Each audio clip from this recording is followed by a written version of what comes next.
I think a cold open's a little better for this. So like, hey guys, you see it, but Hey guys, what's up? hello. No, but so just to kind of give anyone who's listening to this sort of a little backstory, Chris approached me a couple weeks ago and asked, "Hey Adam, do you want to do a D&D podcast?" And I'm like, I really don't enjoy doing audio editing. It's a very miserable experience, but I do like DMing, and it would be fun. And he's like, "What if I did it for you? And also I did bomb-ass music." And I'm like, okay, I'm down for that. And here we are now. So I am joined. My name is Adam. I used to do a podcast for a site called Zelda Informer. I am currently a game design student at UCF. And welcome to, right now it's called MMT. I'm not revealing the name just yet, but it is a Dungeons & Dragons podcast in 5th edition. And today I'm thankfully joined by Chris, who is doing our audio editing, our composing, and he's one of our players. Hello. I am joined by Alex Warncke, who is another one of our players. Hey. And I'm joined by Alex Stewart, our last player, our third, our trio, the three amigos finally together. Yes, hello. The Holy Trinity. The unholy Trinity. For clarity purposes, because we have two people named Alex, I will be usually referring to Alex Stewart as Alex and Warncke as Warncke. How about once we're established, we do character names? No, we're going to be doing both, but like if I'm talking to you, yeah. I mean, in regular life, hopefully I'll just start calling you by your character names forever now. Oh, okay. So I really hope you like those names. Those are your new names forever. Oh, I chose my favorite name of all time, so... And what name is that? So, since we're here, I think we should just go around and introduce our characters.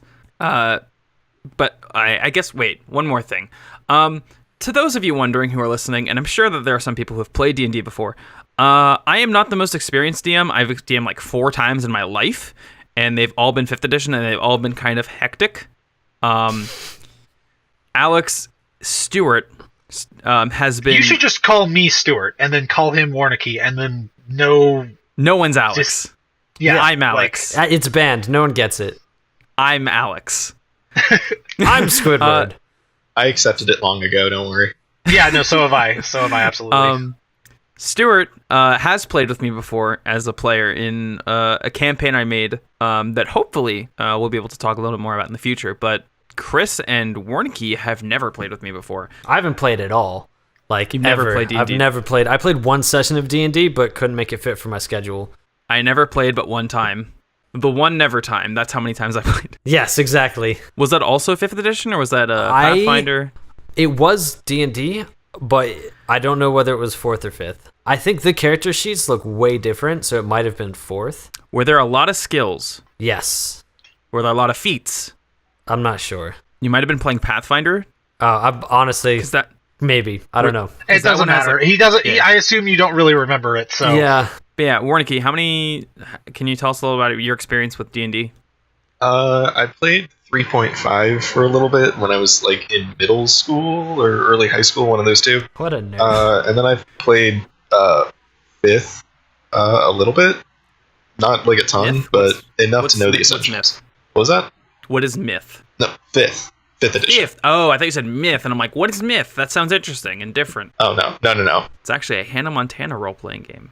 Oh. You got his hopes up. And Stewart. I've played a good chunk of D&D, actually. I think I mean, you and I have been in the same, 9-month campaign, and then I've played various campaigns, so yeah, I'd say I'm pretty well versed in playing D&D. It's really funny because I think that you and I have kind of a similar sort of history with D&D, and the fact that we literally started around the same time and we've been playing in similar campaign periods. Yeah. Save for, I think, the one Star Wars one that you were in. Oh god, yeah, that was... I wouldn't even call that D&D. There was so much... Well, actually, it wasn't D&D. It was Star Wars Sagas, so it was like... Yeah, I mean, it's a same tabletop thing, but yeah, that was a journey. But yeah, no, it's so we have kind of this weird, I guess you kind of have the weird advantage of knowing me the best at the table. But yeah, speaking of knowing things at the table, I'd love to hear about your characters. Warncke, do you want to kind of start us off? Sure. Okay, so my guy is Peleus Nilo. He's a wood elf monk. do you want like the whole backstory and everything, or should I just steadily? Just tell us like about your character. So he's a wood elf. His name's Nilo. Yeah, he's pretty cute. He's 203 years old. I'm into it. Yeah, no, he's great. He's slender. He's good at punching people. His whole family's dead, so there's that. Just casually dropping that in there. And everyone's dead. Yeah, his whole family's dead. And now I'm basically out looking for answers to about why your family's dead or something else. I just got to make sure. Well, I want to understand that. To kind of like why they're dead. Like the obvious reason is the Lord of the land came in and wanted like their like power kind of, and basically just like killed everyone.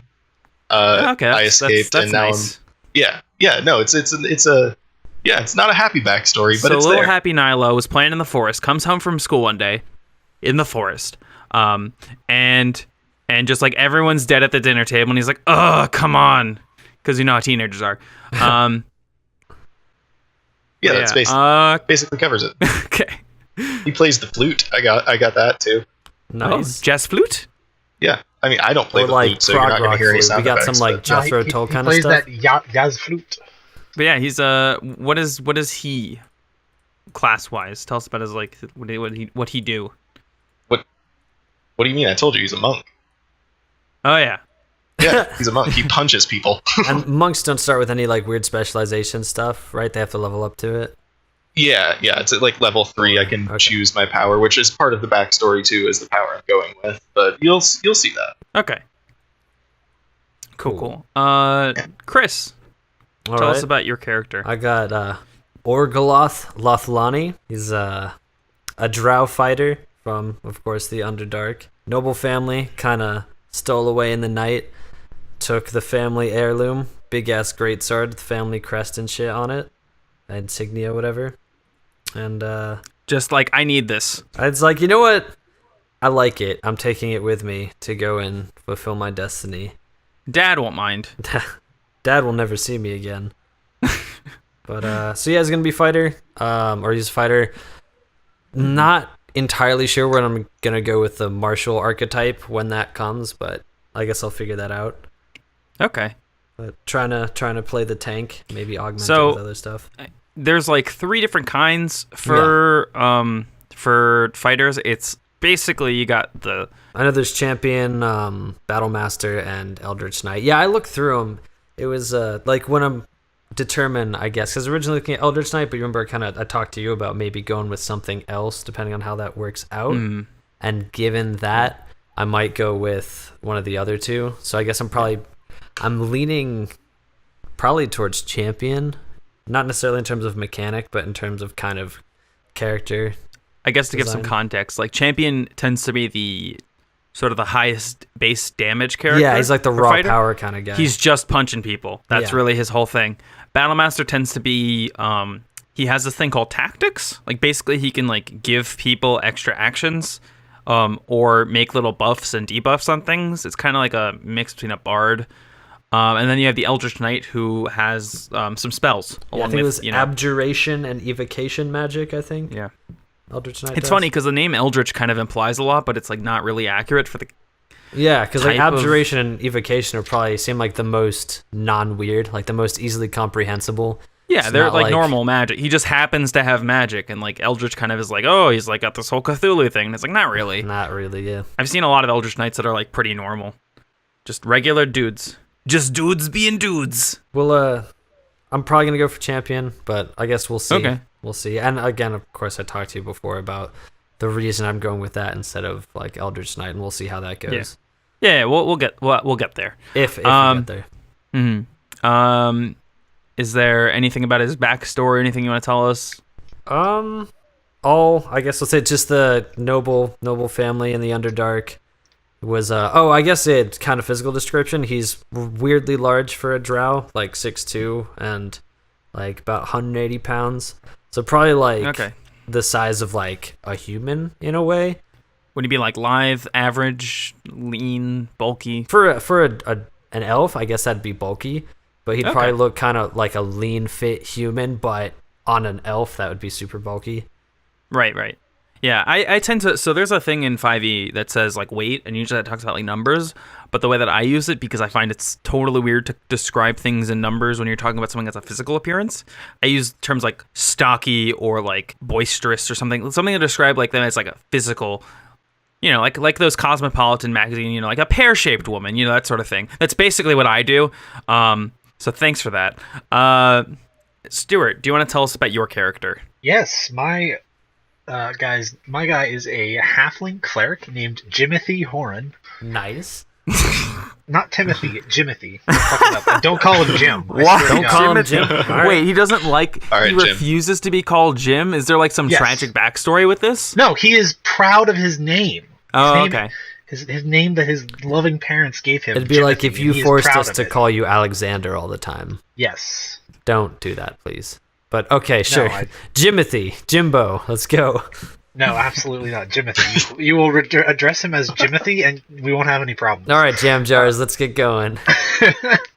He is a cleric of the Talos, of the religion serving the god Talos. He's a Tempest domain, so he worships the wind and the sky, and he also has amnesia. About like a year back. So he's been a cleric for what he can remember, he's been a cleric of this temple for about a year, but he doesn't really know anything behind that. Yeah, okay. Because I couldn't think of anything. just coming out, just like straight out there, like, look, dude, I'm not hiding anything. I to be honest, backstory is like the thing that I skirt over almost every single time when I make a character. So let's go for an organic. So he's got amnesia. Yeah. Okay. And he discovers things about his past life as you think of them. Yeah. So I'm gonna kind of ask this before I gotta give you the sort of opener of things. Are you guys all familiar with the rules and everything of this game? It's like, do you guys need me to kind of talk about anything in particular? I might, because I'm the least experienced, I might ask you on individual things, but like, I mean, I'm happy to explain it to the... Oh, I guess if you want to explain the flow stuff. I think of us playing, I'm the least experienced, but I still understand kind of the normal flow. So if you look on the average 5e character sheet, you're going to see something that I think is important is the... something that I use a lot is something called experience, or inspiration. And inspiration is sort of a thing that DMs can use. It's like a tool that... allows us to kind of see how people are playing their characters and reward them for good role playing. So if your character really likes beats and no, not like techno, but like I was really thinking like the fruit or root, like the tuber? Like the root. Yeah, and so they'll like offer a beat and they say like, oh no thanks, I don't want any of that. That's like the opposite of what you want. You want someone who's like playing their character, kind of thinking outside the box, obviously. Or like maybe, like there's a poisoned beat and they're like, wait a minute, I don't trust this, it looks funny. And it's like, how would they know? Because it's like, of their beat expertise. Exactly, so that sort of thing. Okay. So they decided to check it. Then I would maybe throw an inspiration your way. You're playing your character how your character would act. So it's kind of a weird dichotomy of inside and outside the box on that. I really like it because I think it's a really great way to like let players know kind of quietly, like, hey, good job, keep it up. Without being like, let's stop everything and talk about how Chris did a good job. I mean, we could do that too. Like, if you want to praise me, go for it. You're not a god. I remember, not yet, but remember, I'm going to have this all recorded. So when you compliment me, I'll just listen to it over and over again. That's very true. So I'll be careful not to say any compliments. Oh, nice. Yeah, now it's a game.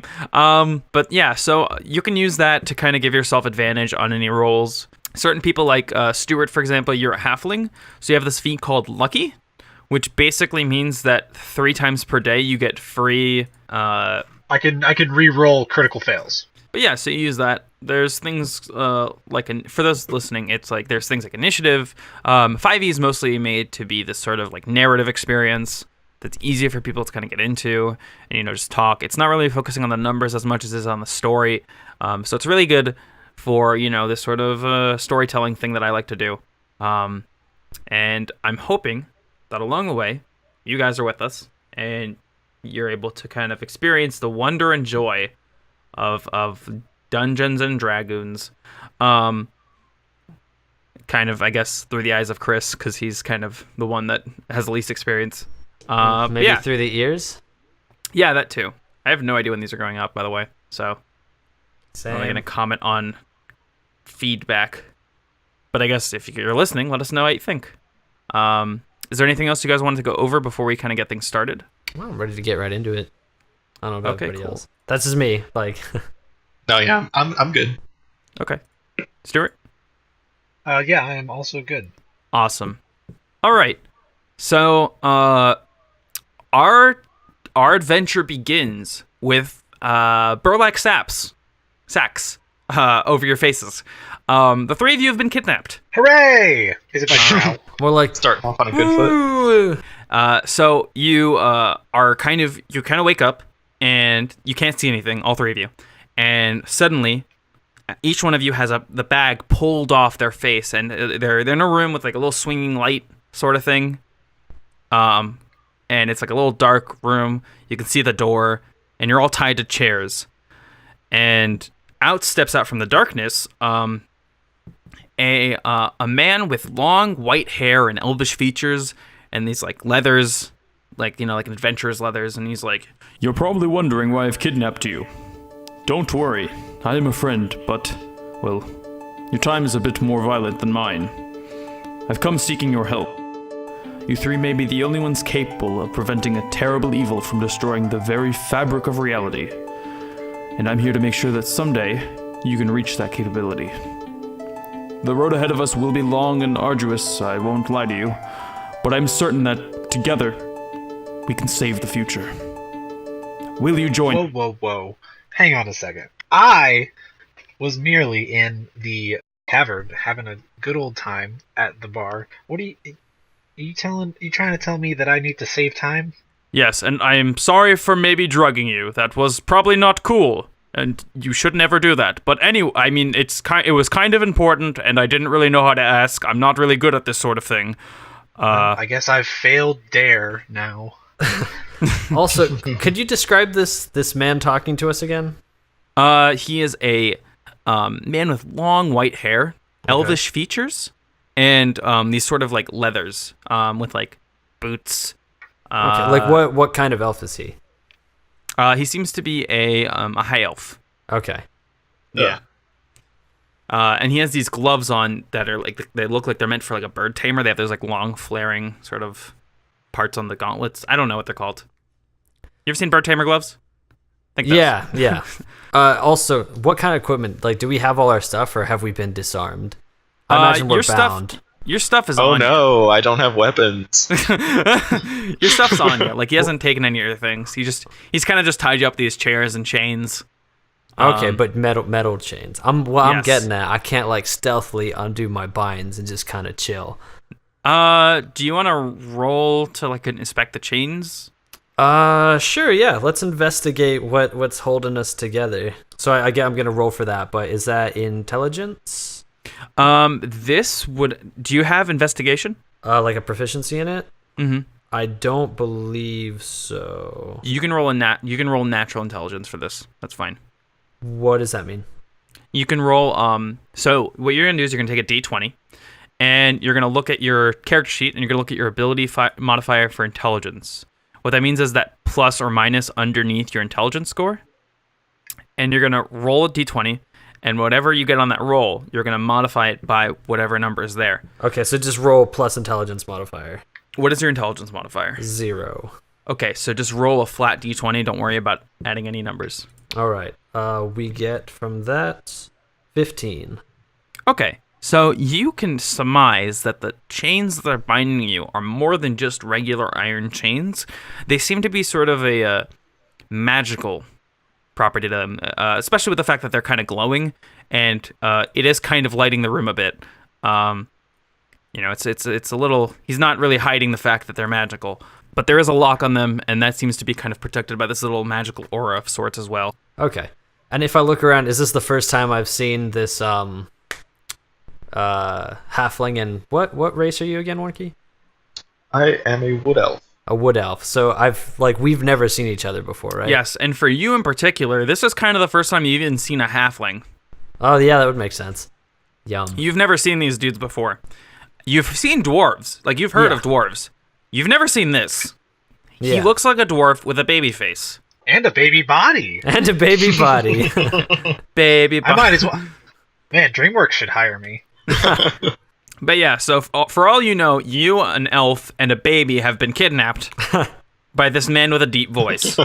Are you this baby but grown up in the future? What? Wait, I'm sorry. Wait, what did you say? Hey, I'm not a baby. But that's how babies work. You start as a baby, and then in the future you'll be grown up. Are you this baby? And I kind of like. Wait, no, sir. I'm not him. He's someone else. Is that like existential or? No, it's not like a sort of it's not like that metaphysical idea of like, like we're two different people because we're in two different. No, not like that. Oh, I wasn't even thinking that. I mean, like, have you as a person like really come to change? We support you. I never really think about that. I started, and he kind of sits down and he's like, I just kind of started as like, an artist, really.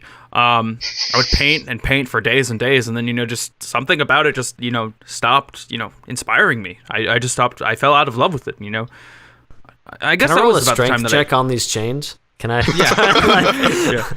Can I ask him to unchain me? Sir, can you unchain us now that you've said your piece? I won't go anywhere. And he was in the middle of like saying, my dad just didn't talk to me for like a week, and it was really weird. And he's like, yeah, sure. And he just gets up and he walks over and he unties you.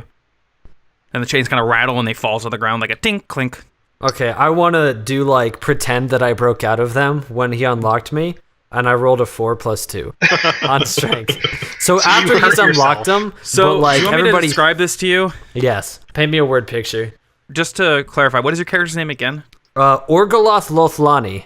So Orgoloth is sitting there and he's like, I'm going to get out of this. I got it. And he's not able to get out. But you almost rock the chair over. Okay, all right. And you see the man kind of looks at you, a little concerned. Like he's like, "Are you all right? Do you? I mean, I'll get to you in a second. Just give me a second to finish with these two." Yeah. Sorry about tying you up. Whenever he unties Warncke, what's your character's name? I am Peleus. Peleus. Yes. Okay, he unties Peleus. And then he gets to Orgoloth and he unties him. And the chains all rattle the ground. Warmed him up for you. Implying. Thank you, I guess. Loosened it up. I mean, like a pickle jar. Yeah. Yeah, good way put. Yeah, okay. Anyway, so yeah, I kind of need you to come with me. And, we're just going to leave outside this door if that's all right with you. I mean, I don't need you to loosen this door for me. Why did you need to chain us up in the first place? Like, couldn't you have just told us this stuff? Like I said, the people from your time tend to be a little violent. Hey, and right. We time saviors, we tend to be a little bit wary of just, doing willy-nilly whatever. Time saviors? Yeah, it's this whole thing. Don't worry about it. Listen, the way that this is going to work is that we're going to go to my cart. We're going to sit down. We're going to have a nice chat about everything that's going on. I realized I never told you my name. I don't really think you guys introduced yourselves to each other. Why don't you start, baby? My name is Jimothy. I am a cleric of the Talos deity. And, I've been sober for 40 days. And everyone starts clapping. And just like the walls fall down and the studio audience is revealed. And it turns out this has all just been a elaborate celebration of your sobriety. Yay! Congratulations. All right, podcast over. So I don't know if you guys noticed, but for the last minute before you talked to me, I was completely disconnected. So I have no idea what was happening. I just basically explained that, they were untied, and I was saying that, the reason he tied you up was just that people from your time tend to be violent, that sort of thing. And Orgoloth did some cool shit, and everyone was impressed. Yeah. I did hear that didn't happen. I tried again and it worked better. So yeah. Anyway, right. And your name is Mr. Man with what appear to be rags for clothes. Are you talking to me? Yes, with your weird, silly cloth outfit. Oh, okay, yeah, no, I'm Peleus Nilo. I'm a monk and a wood elf. And that's all you really need to know. My family's dead. Oh, okay. That was kind of out of left field. I was just kind of asking who you were and what you did, but, like, I guess we can get there. Like, that's a little personal for, like, the first 5 seconds, but okay. I mean, I know I'm not one to talk, because, considering I kind of told you a little bit of my life, but, This is a safe space. You can let it out. I mean, I've been wandering the woods for, like, 5 years. I don't have a whole lot of, like, character traits beyond, like, my parents are dead, so... Cool, so you're like a comic book character of sorts. Yeah, exactly. Oh, do you guys have those? We have these things called comic books. What the hell's a book?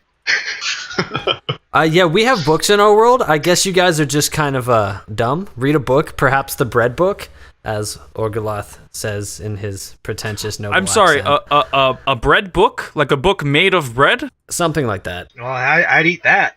And you just see, like, this man is, like, just kind of shaking as he's like, why did I come here? This is... Why did I grab these idiots? To shape us into the heroes we must become. I never said heroes. So my name is Calvari Talforos Nerondoractos Sinfiltor Infinitiaria Spesk Don Verefiltor Kamesh, but my friends call me Cal. Cal? Yes, Cal. That's what I was going to call you. Excellent. Where I come from, there's a lot of people, so you kind of need a nickname here and there. I like to imagine how, like, we'll eventually get to a point where all usernames online have been taken up. Oh god. It's like everyone has like 87 characters. Everything has X's. Or it's just a novel each time. Hey, what's up, first chapter of Harry Potter? Oh, that just dawned on me. Like, first chapter of Harry Potter is the Not username. much 2017 Time Man of the Year article. Oh, beautiful. But yeah, so he walks to the door. It's like the standard wooden door, and he opens it. And if you guys follow him outside, you kind of just like see that this is basically like a shack. Like, have you ever seen this movie, little indie film called Shrek? There's like that shack at the beginning of the film. It's like an outhouse, a little bigger than that. It's in like a swamp or something, right? Yeah, but this one's in a forest. Shrek Australia. Little kind of a clearing. And in front of him, he points to his cart. Which is like a wagon, like a standard wagon, like a horse-drawn wagon. But there's no horse on it. And he points and he's like, just please come and get on my cart and we'll get off. I do. Oh, okay, yeah. I get in the cart. Yeah, I'll go over to the cart. Okay, so you guys are all gonna get in the cart? Yes. Okay, cool. So he in the cart you can see that there's so the cart has this like standard white wagon cover. Wooden sides, and like an open back where there's like a chest, like a little treasure chest that's like secured in place so like people can't steal anything from it. Inside there's a carpet, like a small carpet, a small table with a chair, and a bench that one person could lay down on easily that has a cushion on it. There's also a driver's seat in the front with reins that are not attached to anything. They're not floating anywhere, they're just not attached to anything. And he's like, yeah, so this is kind of weird. So my cart will guide us to places on your journey that you must go in order to maintain the order of the universe. So don't worry about, figuring out your destination. It'll help you find the way. Oh, wait. I realized in your time you don't have, automatic drawn carriages. So, like, give me 1 second. And he walks off for a bit. And you can just see him come back. And under his arms, he's holding what looks like a piñata made out of hay and burlap sack, and he puts it in the front of the wagon, and it's this like large-sized piñata of a horse with painted on big white eyes with like little black dots for eyes, and a smiley face. And he's like, "Cool, this is perfect. This will work." Anyway, so before we get on our journey, there's something that I must tell you. Well, first of all, your name is the Trident, and as soon as he says that, an arrow flies through his skull and kills him. Nice. Oh, And he falls to his knees. And he's dead. Does he fall past his knees, or is he just on his knees? He falls to his knees and then onto the ground. I want to loot him. Before he does that, I want to take out my greatsword and just one swift movement, just completely cleave his head off of his body, and then shout into the woods, "Good job, everybody! We've done it!"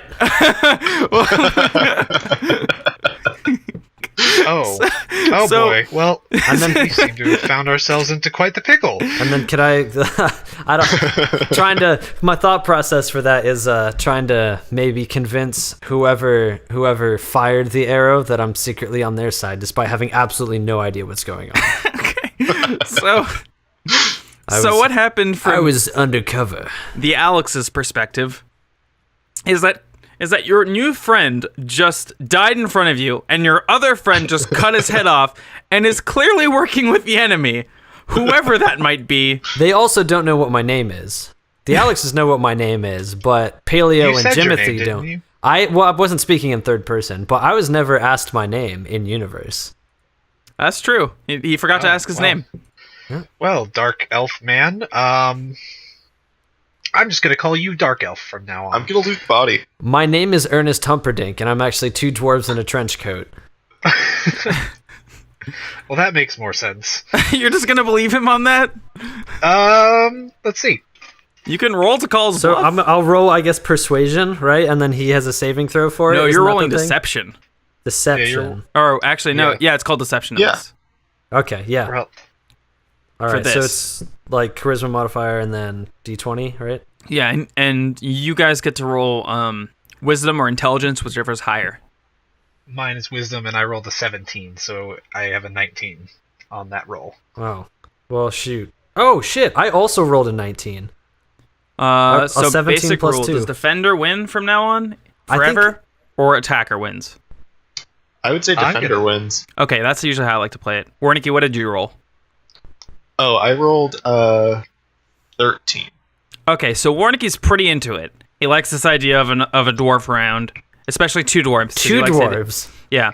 And then I'm not so sure. I'm gonna to sell it more before I'm gonna look right at Paleo.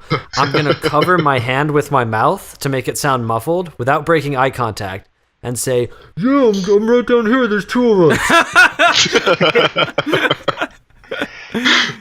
Are you just gonna let this happen, Stewart? I'm going to dispute that, sir. I believe that you are actually just a dark elf, and not one. You're not wearing a trench coat. 2, or at least I don't believe you're wearing a trench coat. That doesn't look like a trench coat. It does not. 2. Yeah, I'm wearing scale. It's not a trench coat. Astute. 2. I think you're full of I think you're full of poop. Halflings don't like to curse. It's pretty rude. Oh, really? Because that's fair. Dwarves, wink, love it.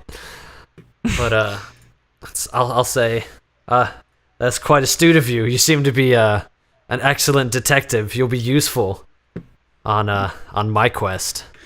So as you kind of say your quest, the cart that you're in seems to kind of pick up and kind of jostle as it starts to move. Leaving. Are we still tied up? What? We're still not. We're not tied up, right? No. Oh, that happened when you were disconnected. Yeah, he unbound us all. Yeah. Okay. Right. Yeah. I knew that.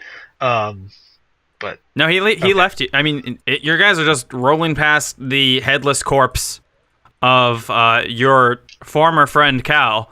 So he was on the ground, not on the cart with us, right? So he hasn't been bleeding all over us as we're... No. He didn't get any on the cart. Don't worry about that. I take it I didn't loot his body. No. Aw. The cart's already moving.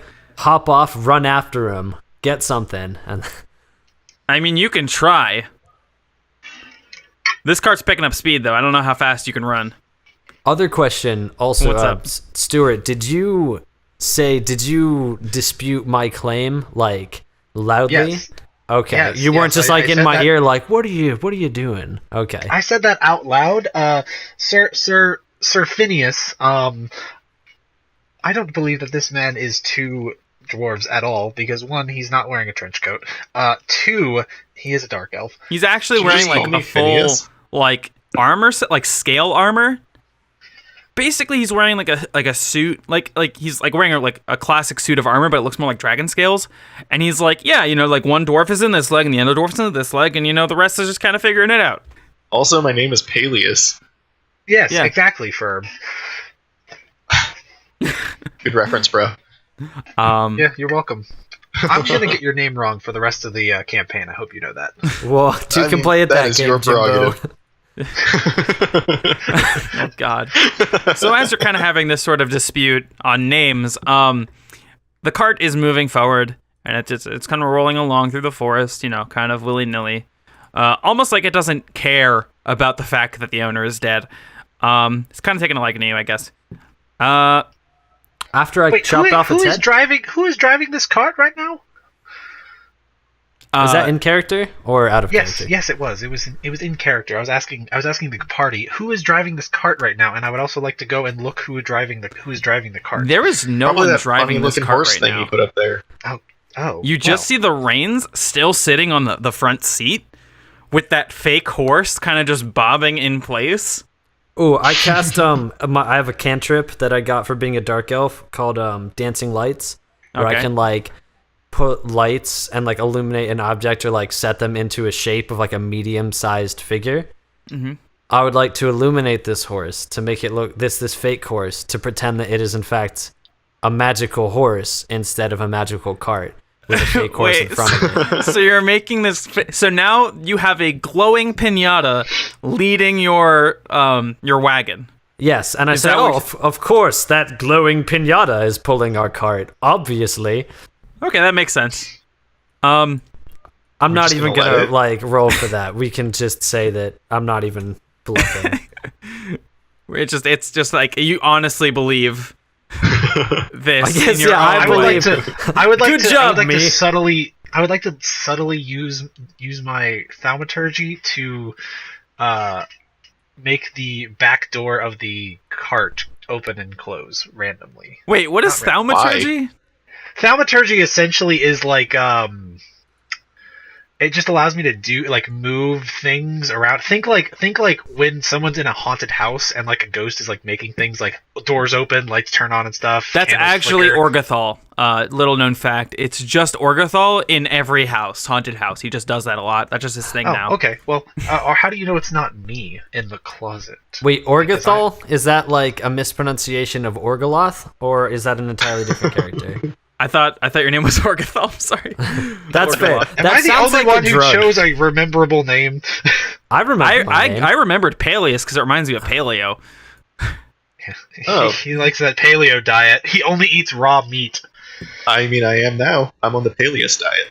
The Peleus diet. He started the trend. How do you make up that figure? How do you keep it? I'm on the Peleus diet. It works. It works. It makes you feel real cute.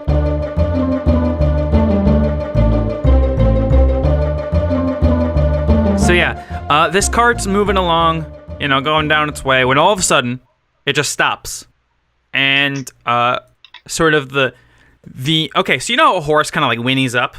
Yeah. Yeah, so like it kind of like it's finally like, no. This thing kind of does it, but it has no mouth.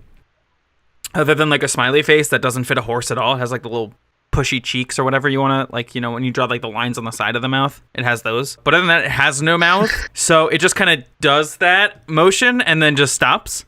And the cart is stopped now.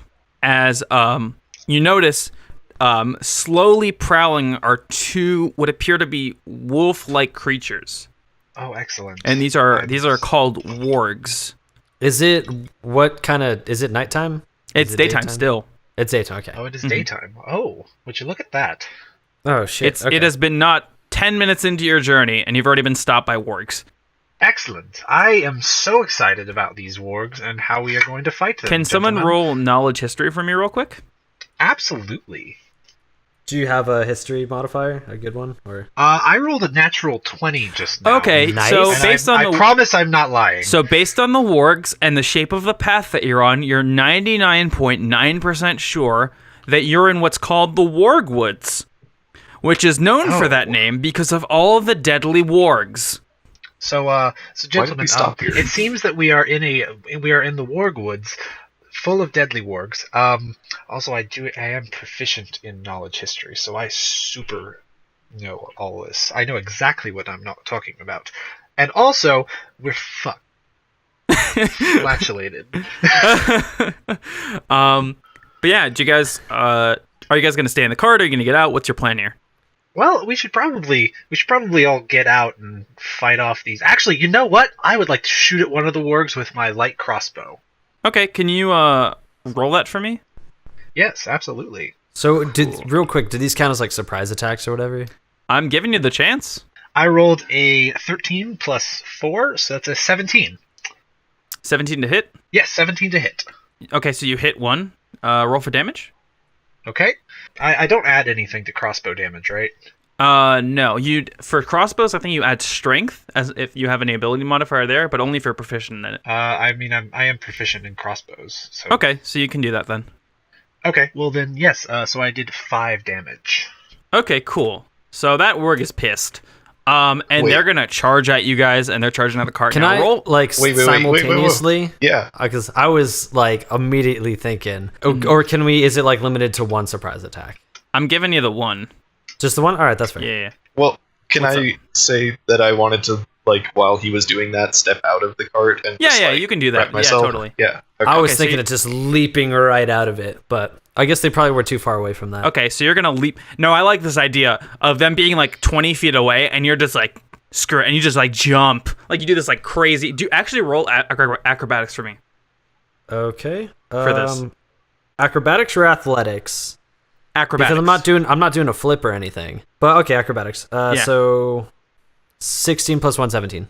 Okay, you do this like great sick jump, like this like nice crisp jump.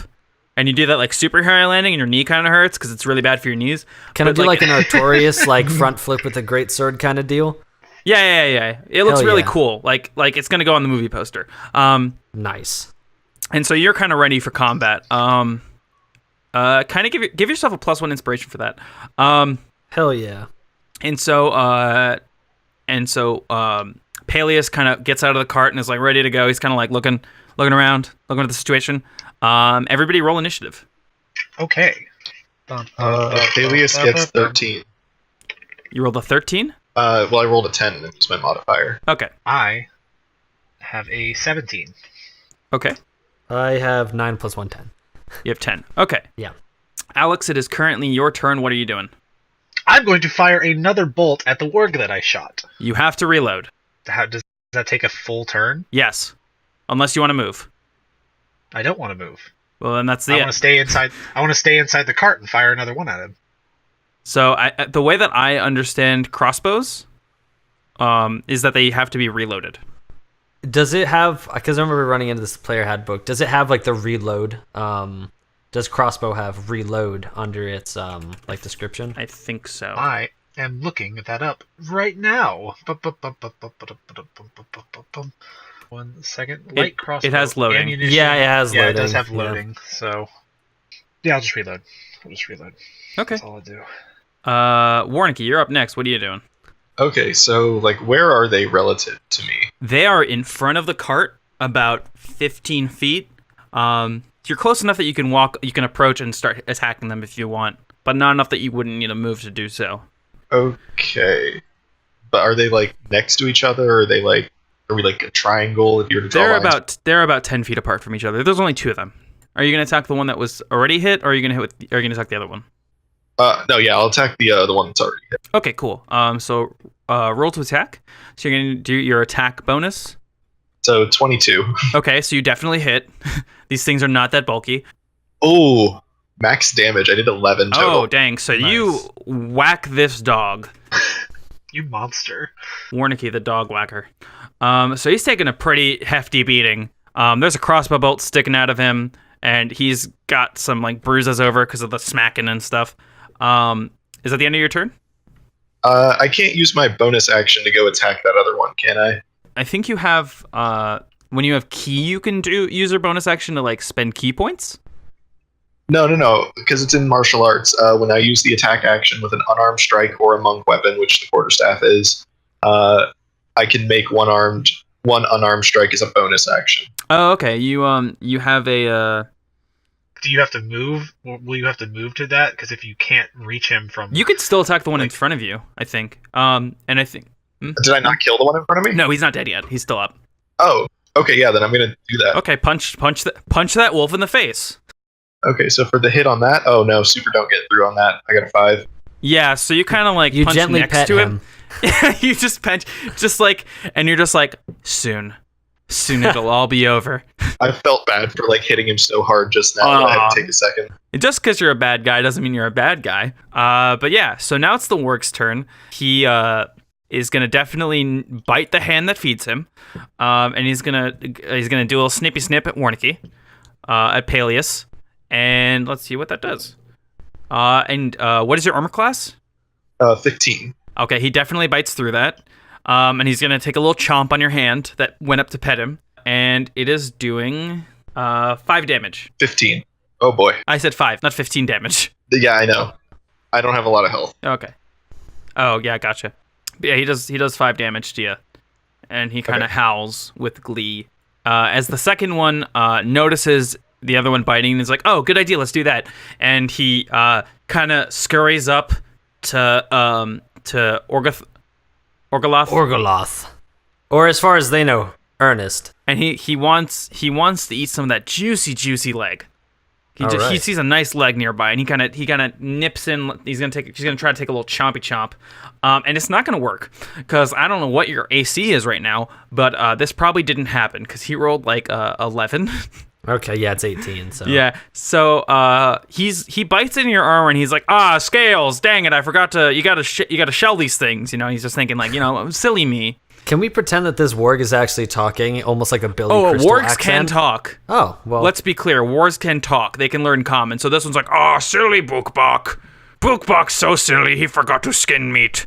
And now it is Chris's turn. What are you gonna do to Bookbok? Just actually a real quick question. What's up? I'm not gonna do one of these because my only one.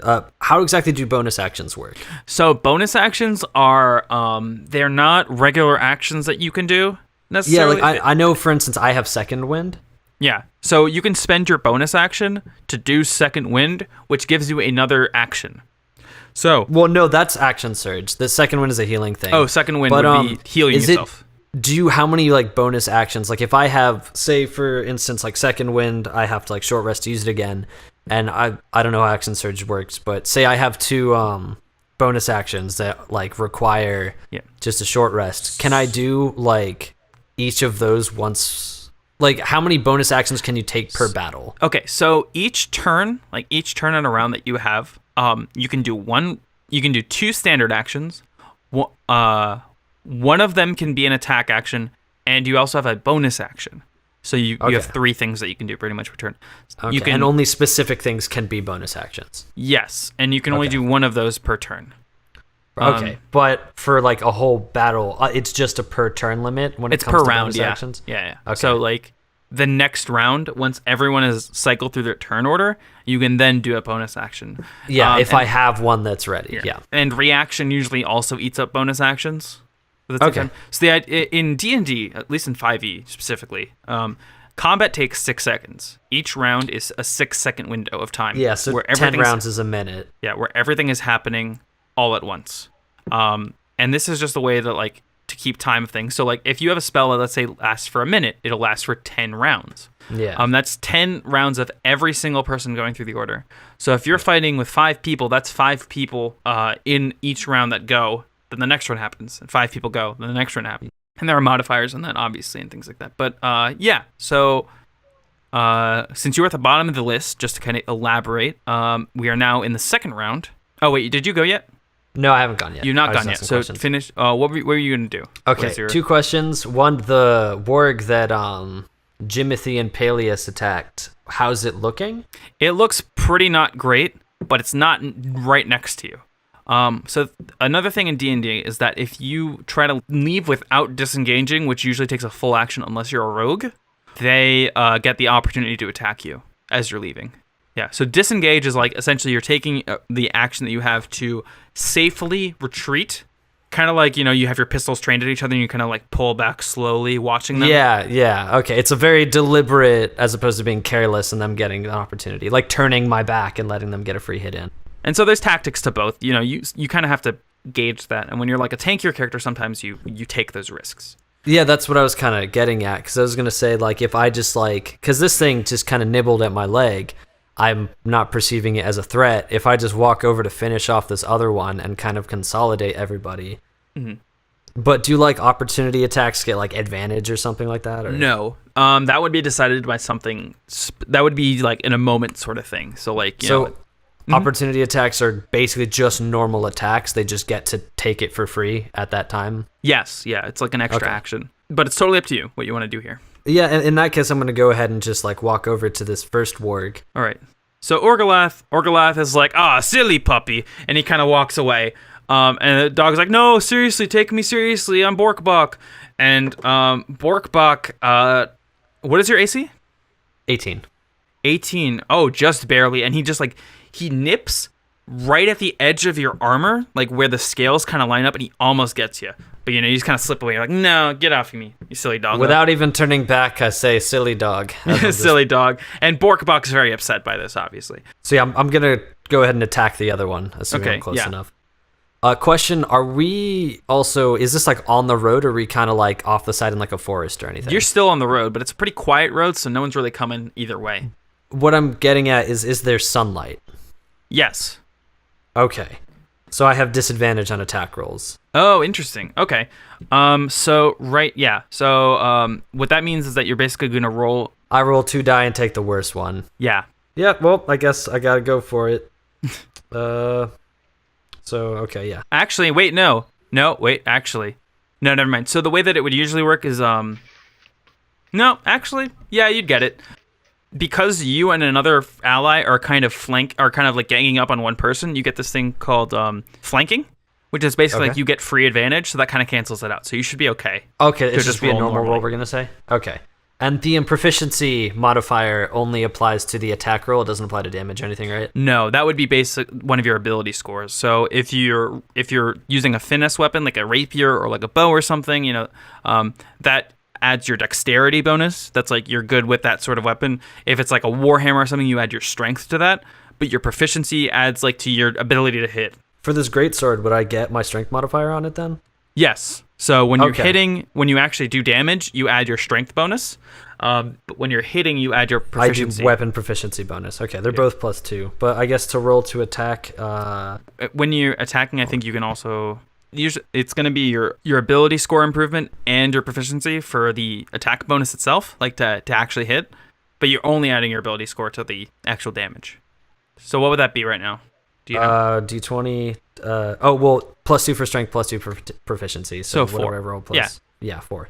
So just roll a D20? Mm-hmm. 4 + 4, so 8. You kind of swing that big hammer, and the dog kind of just jumps out of the way as it kind of hits the ground. But you manage to pull it back out. No big deal. As it gets back to Alex, who is now reloaded and ready to go. So I looked up loading, and it just says that like I can only take that action for that turn.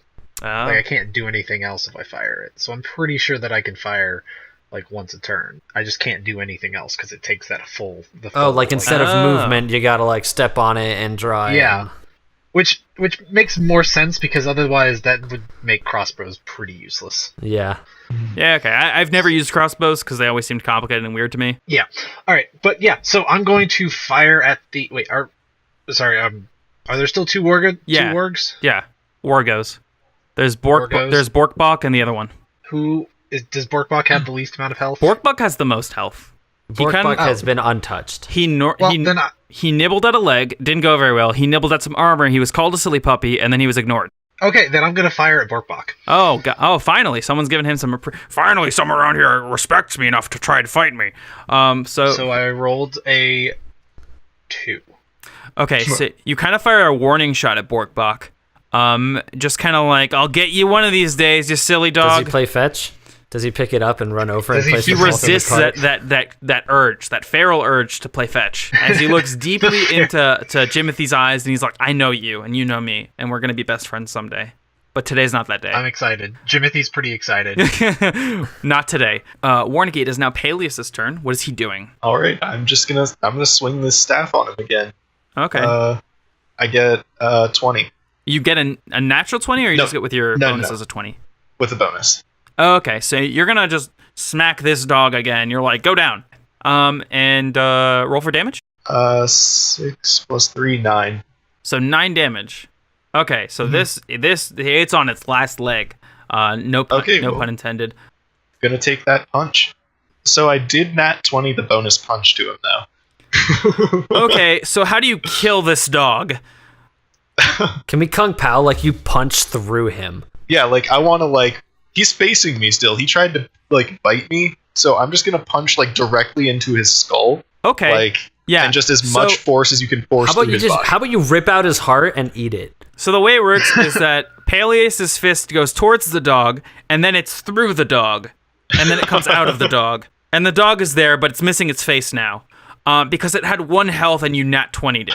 So that's a lot of damage for something that literally had nothing left in its body. Borkbuck's kind of freaked out by this. So he's gonna be shaken, but he's still gonna stay there. And he might fight a little bit still. Try to see if he can, still beat you dang kids with your dang sticks that you beat people with. Can I glare and snarl at him? At Borkbuck? Just at Warncke, yeah, I want to scare him off. Okay. I mean, he did just explode a dog's head. Okay, roll intimidation for Borkbuck. Oh boy, 5. Okay, not even Borkbuck is scared by you. He's like, you're a person. The stick is scary. I mean, you did do the punching, but your teeth are pretty silly and small.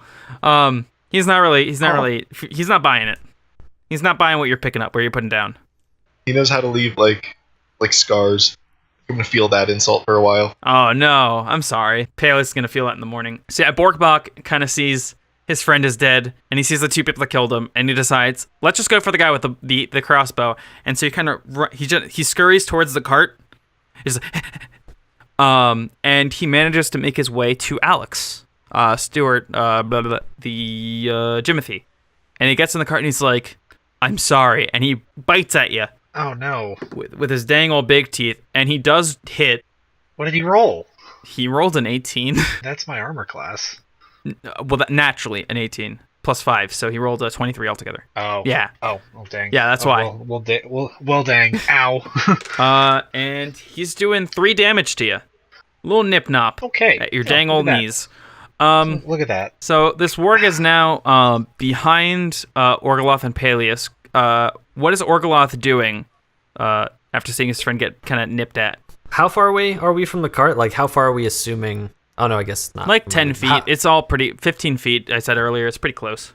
All right, well, I guess I'm going to just try and run over and just basic attack him again. Okay. But will this get the flanking bonus? Because he's yes, you are actually flanking him, 100%. You're coming up from behind and you're trying to stab in the back. All right, cool. So we'll cancel out the disadvantage, and I roll 15 plus 4, so 19. Okay. So you hit, so roll for damage. 9 plus 2, 11. So he has he took a big chunk. He's like, go through him, and he's like, bark back, as he's kind of he's got a huge gash on him now. It's a very big gash, and he's bleeding profusely, but he's still up. He's still kind of there. Jimothy. Yes. It's your time to shine. What are you doing? I'm going to hit him with my flail. Okay, so you're just gonna drop that crossbow, bring out the flail, and just whack. Just wham him right in the fucking snout. Assert my dominance on him. Bam! Do it. Bam! Whack his snout. Hang on, I dropped a d20, so I'll roll another. Okay, I rolled a 14 plus 4, so 18. Okay, you definitely hit. Okay, cool. Good. So I just did 10 damage to him. Okay, it's dead. So you whack, and you swing it over your head, and you're like, whack, and it kind of swings in and hits him in the side of the face, and he flies into the woods by the force of the impact. Just So on the first work that you guys hit, you notice there's a little sack tied around his leg. A little baggie. I would like to open that sack. Yeah, let's check that out. Open that bagel. So you find two things in there. First, you're going to find 20 gold. All right, good hustle, everybody. And the next thing that you find is you get something called rum raisins. It's little raisins. Rum raisins. Mm-hmm. Like, just some raisins? It's like a little dried grapes? It's a little bag of raisins. But are they full of rum? Are they alcoholic raisins? Why were they tied to this warg? He's taking a snack. Would you like the description of these? Yes. Okay. Yes, absolutely. This mystical object is literally just a bag of raisins that were soaked overnight in alcohol. When consumed, a con save against being drunk. About 10 servings. I lied about this being mystical. I eat one of the rum raisins. All right, roll con save. That would just be my con modifier on a d20? Yep. 11. Okay, you make it, so you're not drunk. Yeah. And you get 2 health back. Oh, sweet. I forgot I was dying. Did you take any damage? I thought only... Yeah, I got bit pretty hard. Oh, yeah, it was you. I thought it was only Jimothy that got bit, but no, it was you. Everyone else but you got bit. Yeah. Orgoloff realizes this, stands and kind of proudly looks to the side. Yeah. As a nobleman, I'm pretty sure like it kind of inflates his ego, like only the commoners got bit. Yeah, exactly. Like, oh, these dogs know who they're messing with. Actually, have we given each other our names at all? They have given their names. You have not. Yeah, we've given our names. Okay, You keep saying you're Ernest Humperdinck, but like I don't really buy that. Well, actually, Warncke, you do. You absolutely buy it. He did buy it until I think Jimothy called him out on it. I think that does help. That's probably okay. fair. Okay. So maybe he's not sold on the two dwarves thing, but still believes my name is Ernest Humperdinck. Yeah, that I'll buy. He's not sure who you are right now. I think he needs something. Maybe Orgoloth isn't sure who he is. Oh no. I mean, he did just kill a dog. No, Orgoloth didn't kill any of those dogs. Yeah, I didn't land any finishing blows. I did 11 damage to the second one. I mean, looks like I saved the day, right, guys? Excuse me, only one of us punched a hole in a dog, so... I was going to say, I'm pretty sure Peleus did, like, most of the damage. That's not true at all. No, that's not true. I definitely did a lot of damage. Yeah, Jimmy I guess because you took 2 turns. So you guys did a bunch of... I think we all equally kind of did damage there, and it was just, like, luck. We all killed him. We're all at fault. Yeah. Now we're blood brothers. We can never tell anyone about this, guys. Can we say we're wolves' blood brothers? And everybody's like, wow, that sounds cool. What'd you guys do? We don't like to talk about it. Sure. We can do that. No problem. Actually, it'll be kind of difficult because of one thing. If you roll perception for me real quick. Me? Who? Someone. All of us, I imagine. I got 17. Mine's gonna be shit, so... Yeah. I got a 4. I have a -1 on perception. Oh, but I got a 16, so... Okay. I have a +4 on it, somehow, Jimothy is still looking at the body, kind of wondering where this bag on this leg came from. As the two of you notice on the side of the wagon, there is the image of a head of a trident, blue with like 3 points. As it kind of reminds you of Cal did say. I call middle point. Just what? I call middle point. That one represents me. Okay. You remember that fine. Cal before he died said that you guys were known as the Trident. In the future, for whatever reason. It's not clear what that means yet. We might be the bad guys. I'm counting on it. I don't plan to be, but hey man, life has many roads. What a monk thing to say. Did you say that in character? Yes. Life has many doors, Ed boy. You get an inspiration for that then. But yeah, as you know, you notice that the cart is once again, kind of jostling. Like the horse is whinnying up again. It looks like it's ready to head out. What are you guys doing? How long is this? Do we want to like short rest? Is that an option? You could definitely take a rest in the cart. Okay. How long are we going to be in the cart? I'm not sure. Fair. Okay. Yeah, I'll hop in the cart. All right. Yeah, I'll get back in the cart. Why not? Who cares? Okay. So you all get back in the cart, and it takes a couple of hours before this cart stops. It's going through the woods. Jimothy knows that these woods can kind of get a little long, and I think that the scent of wolf's blood on your weapons, especially your flail, has a little bit of brains on it, and Peleus' fists definitely have some brains on them. It kind of Have you been licking your fingers this whole time? Oh my god! it kind of wards off the wargs. Kind of prevents anyone who was bold enough to try to mess with you, for now at least in these woods. And you all get a short rest. So if you used any spells that are above level 1, I think those come back. I don't know if anyone. I think the only one that would have spells would be Stewart, which would be Jimothy. Yes. I have 1 cantrip, so. Okay, cantrips you can use as many times as you want, forever, whenever. Yeah. Those are just regular actions as well, unless it says bonus action. Was it at least 4 hours in that cart? Yes. So you get some health back. Yeah, I'm gonna use my trance to, just long rest that. Okay, get your health back. Yeah, because I have that. I didn't take any damage. Meditate, of course.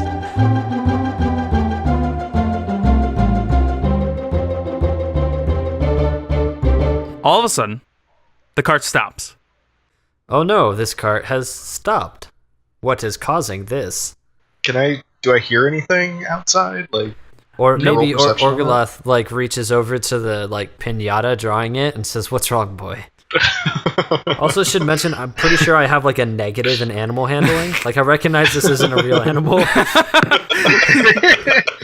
But yeah, I have a -1 in animal handling. In front of you guys, you see what looks like a town that looks rather ordinary, although it does seem a little bit more downtrodden than your average town. The ground is a little murkier. Seems like the buildings are a little bit more worn down. And you're standing at the town gate in that arch, and there's a town sign overhead. As a woman kind of pops out of one of the buildings and looks at you guys for a second. And then she kind of scurries over and she says, are you 3 lost? You don't seem to be from around here. And she notices on Orgaloth, first of all, she notices his purple skin. The second thing she notices... Obsidian skin, actually? She notices his skin. Okay. The second thing that she notices is the scale mail and the giant sword on his back, and she kind of hesitates and says, "I'm sorry. Are you bandits?" No, madam. We are not bandits. And of course, she looks side to side and does not see anyone talking. Oh, because you're a halfling. She just hears the halfling. Oh, yeah. So she doesn't look down to see you. Well, I guess down here, ma'am. Oh, okay. And she looks down. She sees you. And she's like, "Oh, okay. Hey, what's up?" We are merely travelers. Oh, coming from the woods. Do you know how to use those weapons by any chance? Why, yes. We are relatively proficient in the armaments that we hold. That's debatable. Well, look, I could really use your help. First of all, this is Littlefoot. I don't know if you were aware, and we've been having a bit of trouble recently.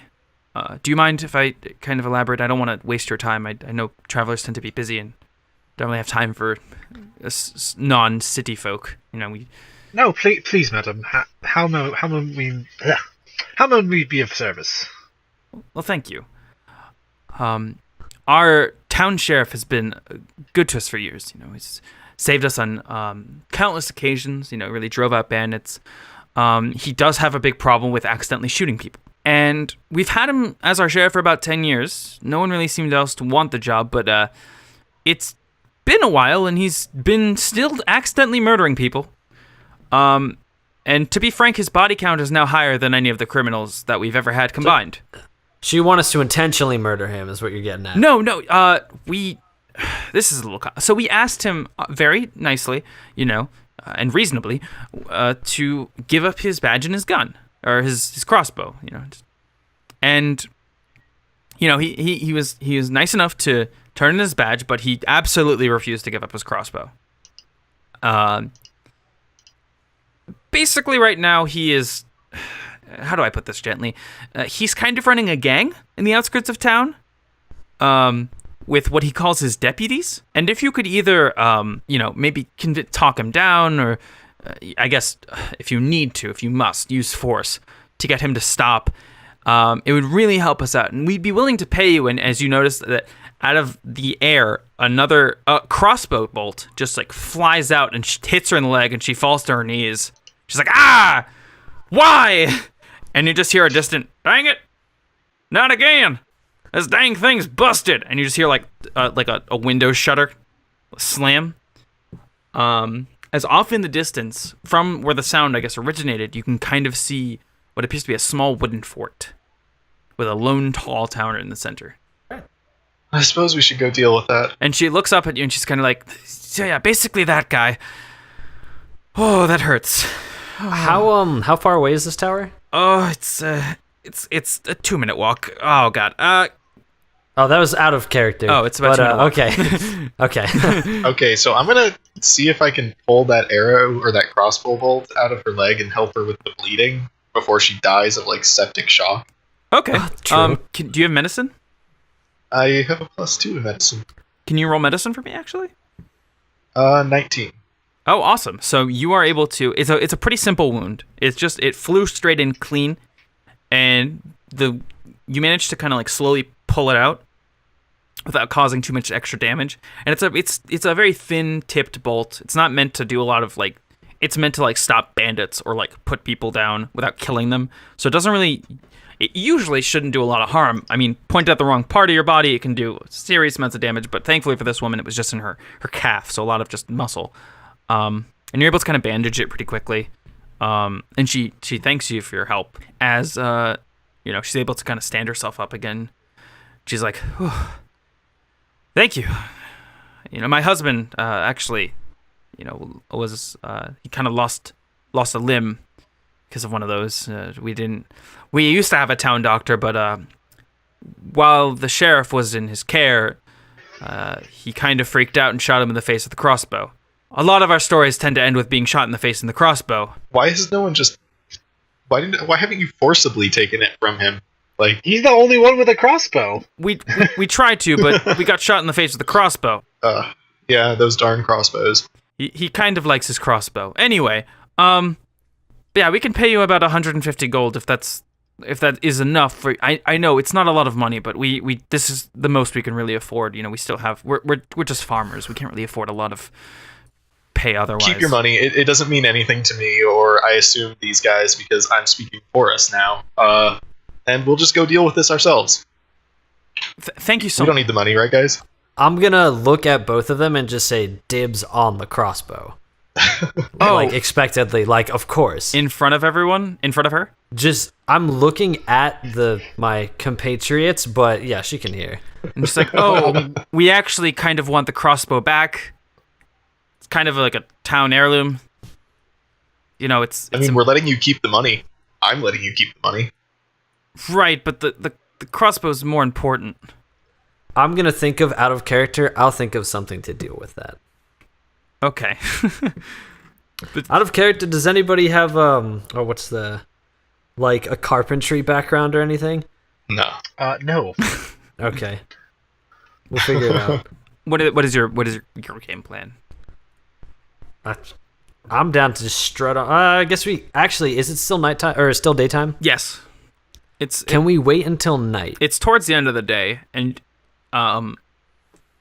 based on the structure of the fort itself, it looks like you'll be mostly indoors. Okay. So, I'm not necessarily worried about the sunlight disadvantage. Mm-hmm. I'm worried about getting like a stealth approach. Because my thought process, I have 4 athletics, like +4 athletics and advantage on it. Okay. So I want to just climb the fucking tower from the outside and pull him down. That's like that's planning. Sure, it won't work out, but that's the thought Orgoloth has in his head. I'm going to just shimmy on up there. Can you take the crossbow? Can you roll perception for me? Yes, I can. Okay, cool. 15 minus 1's 14.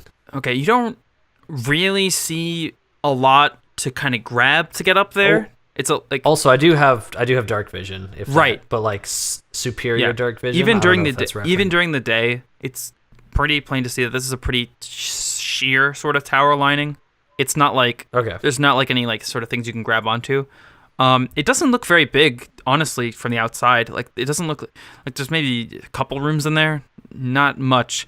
And based on the size of the town, it's pretty obvious that you wouldn't be fighting entire swarms of people. Maybe like 10 people altogether might be in there. So something you could definitely handle, and definitely a lot easier than a warg. But you guys can wait until night, and that might be a good idea, to get that sort of surprise. But it's up to you either way. I mean, I'm fine with waiting. Yeah. Okay. I have another plan that's formulating, but I'll let everybody else. You decide to wait until night, and so this woman who describes herself as Rebecca, she leads you over to like the town's bar, and there's some people in there, and almost every single person has a crossbow bolt injury, and by that I mean every person has a crossbow bolt injury. Some in the arm, some in the shoulder, some in the leg. One guy is missing an ear. Which you can only assume is from a crossbow bolt injury, as the town seems to stick inside mostly. It's a little too early to be drinking for most people, but these people seem to already be, I'm not most people. well into their spirits. As the bartender kind of watches you walk in with Rebecca, and he's like, Rebecca, new friends of yours roll into town? Maybe some cousins? Just kind of hoping for the best. I'm gonna immediately step forward and say, yes, I am Rebecca's cousin, Ernest Humperdinck. I am 2 dwarves in a trench coat. Nice to meet you. That's a lie. 100% you're gonna have So to roll think for about, Okay. do you guys have any advantage for exposing me? I don't think that they're going to believe that her cousin is 2 dwarves in a... if anything, they're probably going to figure that out and then be suspicious of us. So Can you roll? So can you roll persuasion or deception for me, Chris? Which should I roll? Up to you. I think it's both charisma. So. Yeah. Well, but for some reason I have a +1 on one and a +2 on the other. Oh no, never mind. I lied. It's +2 on both. Yeah. So go for it. Either one works for this.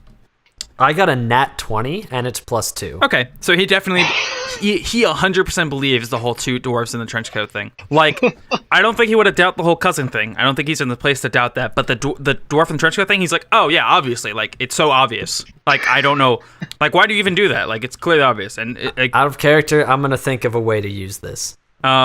Is there can I get the 2 of you a drink looking just at Orgaloth?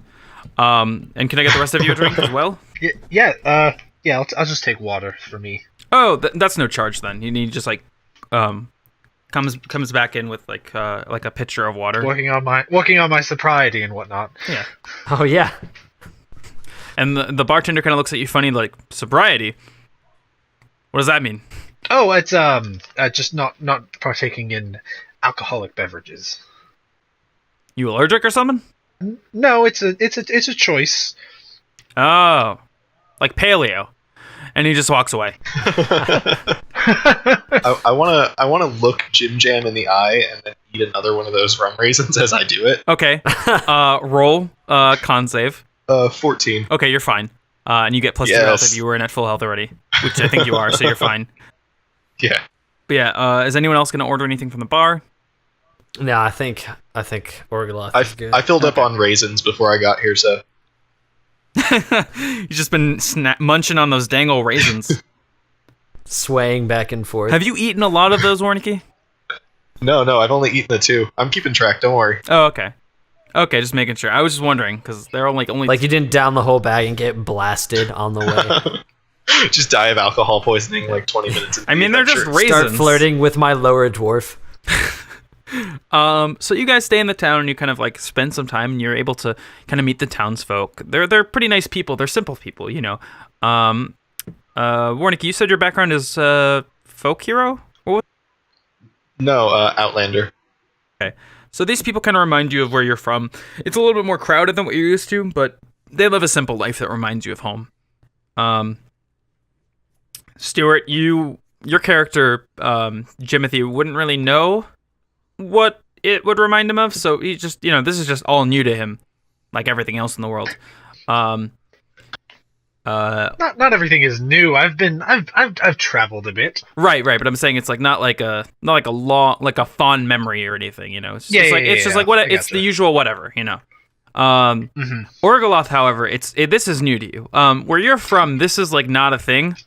Like bars are kind of a thing, but it's usually like a bar at someone's house, where the servants are treating people and stuff. Like a town bar seems strange, at least in this way. So you kind of, it feels a little awkward, but with how charismatic you've been, you kind of fit in normally, and people start talking to you and asking questions about where you're from because they've never seen someone like you before. They've never seen a few of them have never seen a halfling before. Some of them say they've met a halfling, and then they say like these crazy things like I've seen halflings and they eat glass and just like crazy things because they've never seen people like that before. So the town folk spend the hours that you guys are waiting just asking you questions, curious about your travels and curious where you come from. Just like a nice time. And as the evening progresses, eventually it reaches the point where it is pitch black outside.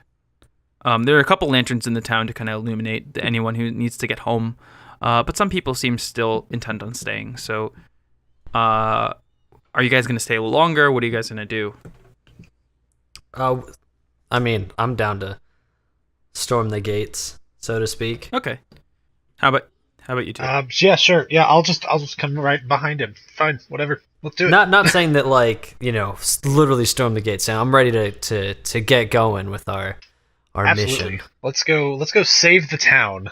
You guys leave the bar in good spirits, and you make your way towards this sort of wooden fort with these like large timber sort of like pillars with spikes on the top of it, kind of making a makeshift wall.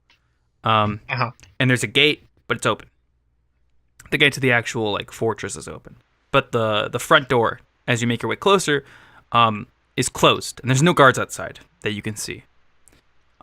So it's likely that it is locked. What are you guys gonna do? So a question: if I were to like unequip my splint so that I don't have the stealth disadvantage. Would that be something that I like can do? Not saying I'm going to, but would that be something I can do? Yeah, it just takes a lot of time. It takes like 10 minutes to do that. Okay. Doffing and donning armor is not the most fun thing in the world. Okay. Yeah. So I'm gonna hit this lock with my flail. You're just gonna whack it? Yeah, I'm gonna whack it. Okay. Can you roll a strength check for me? Yes, absolutely. Let's see. So I rolled one die and it fell off the table, so I rolled another die and I rolled a 20. You rolled a nat 20? I rolled a nat 20. Okay. Screenshot if you want. So you swing your flail and you go to whack it, but you whack it so hard that the door comes with it. And now there is a small splintered wooden doormat that you've made out of what was once the front door. They should pay me for this kind of decoration, I tell you what. So you are a carpenter. But because of how quickly that you hit it and how you pulled it down, it kind of makes a soft thud on the floor, so it doesn't make a lot of noise. Gentlemen, let's proceed. The evening light is kind of bleeding into the large entry room of the fort. You can notice very obviously there's armor and weapons scattered about the floor, along with some damaged training dummies. This looks to be where the deputies train their day-to-day. There are some doors scattered around if you guys want to search. Let's just take first door on the left. I don't know. Let's just go to the nearest door. Let's do this. Okay. Do you want to like break through? Or do you want to like stealth it? Oh, I could try and stealth it. I have like +4 to stealth. Do you guys want to know how many doors there are or anything like that? Yeah, sure. Okay. Paint me a word picture. There are currently 3 doors. There is a door at the far right end of this room that is a normal wooden-looking door. To the left, there are 2 doors. One is closed at the lock, and that is closer to you guys. The other seems to be a pair of swinging doors, the light chatter of conversation audible coming from it. Let's go to the door that doesn't have people in it. So the normal wooden-looking door? The one that isn't locked? Yes. Okay. You all make your way towards this door. And do you just walk in? I mean, I'll try to stealth in real quick. Okay, can you roll stealth? Let me like scout ahead. Yeah. 6. So. Okay, so you look back at the guys and you go, "Shh, follow me." As you like very kind of like awkwardly just start walking forward, and you're like, "I'm sneaky." As you just as you just regularly open the door, but you do it kind of slower, and you look back and you like put your finger over your lips and you're like, "Don't say anything or they'll hear us." And then you walk into the room. And in the room, you see a large statue, and what around it looks like bedrolls and 2 writing desks. Ooh, I would like to search the room. Roll. Roll. Roll. I would like to search the desks, I guess. Okay, can you roll investigation for me? Yes. I rolled a 12. Wait, is that... Investigation is... Let's see. Intelligence, so that's 12 minus 1, so that's 11. Okay. In one of the writing desks, or on the table of the writing desk, you notice a bag of coins. Just 10 coins just sitting in a little knapsack. And so give yourself 10 coins. But well, no, I'm not just going to steal from these people. That would be wrong. Okay. By the way, just to I'm going to leave it there. Just to clarify, in D&D there's a lot of different types of coins, but the way that I usually play it is I just use usually gold and platinum, and everything else just kind of ignored. Gold is the basic unit of currency. Copper would be like pennies. Gold is like $1. Relatively speaking, there's differences obviously because it's fantasy and gold's a little more pricey. But the only other currency value there is really is platinum chips, and platinum is worth 1,000 gold, and that will be easily converted for you as needed. We're not gonna have to worry about do I have change? That's not gonna be an issue. So you look at the 10 gold on the desk, and can someone roll Arcane for me? I imagine not me is going to have the highest. I'll try. Do you have any Arcane? Does anyone have a bonus to it? No, I have a -1 to it. Actually. I'll roll it anyway. Warncke, do you have an Arcane? I have a -1 to it. Okay. Oh, I have a neutral, a 0 for it. So I got a 16. I rolled a 13. So I got a 16. So unbeknownst to you guys, because you don't have it, just this sort of glowing starts to emanate from somewhere in the room, and you all kind of turn around and look, and you see the statue from earlier is now just illuminated with this green light, and its eyes are glowing red, and it says, "I am the guardian of the slumber. Who dares disturb my precious boys during their nappy naps? Halt and answer my riddles, or be doused in the fire of people stopping." Oh boy. All right. Well, I guess we gotta answer some riddles. Yes, riddle answering. For safety. Or be burned. There's no way I could can I intimidate this statue? I mean, it's a statue, but I guess you can try.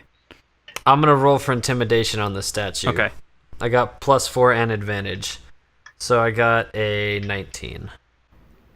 Wow, you're a scary man. Maybe I should just call the guards now, instead of focusing on the fun of riddles. Alright, that's fair. We'll have some fun riddles. Good. Riddles are fun. First riddle. The part of the bird that is not in the sky, which can swim in the ocean, and always stays dry.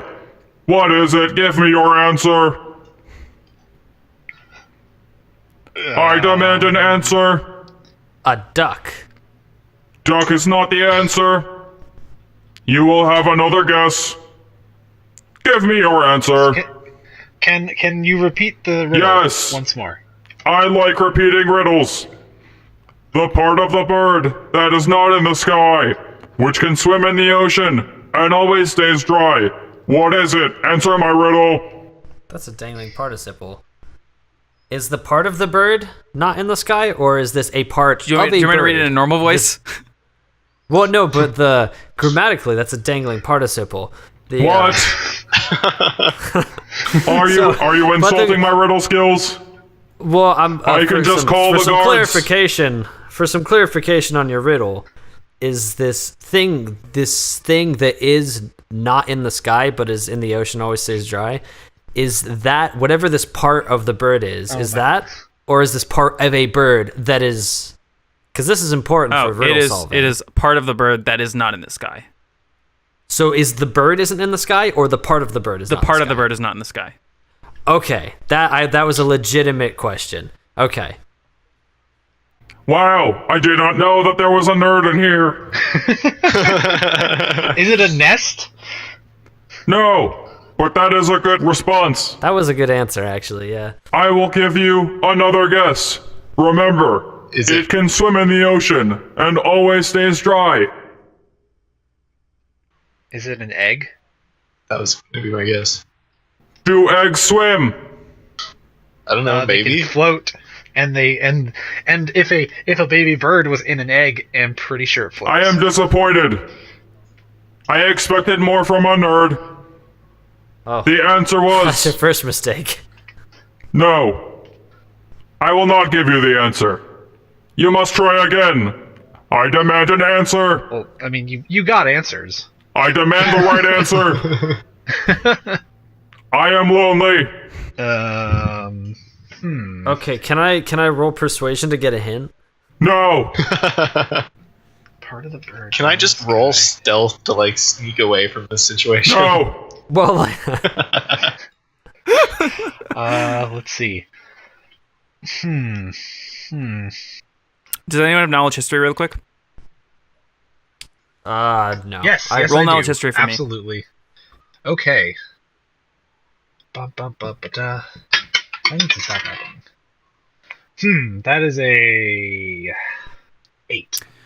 You think you've heard something about magical statues that talk, and they have eyes, but that's not how they see. So sneaking wouldn't really work out in your favor. But that's all you can really remember. Okay. I mean, like, you don't really see many magical talking statues. What is this statue made of?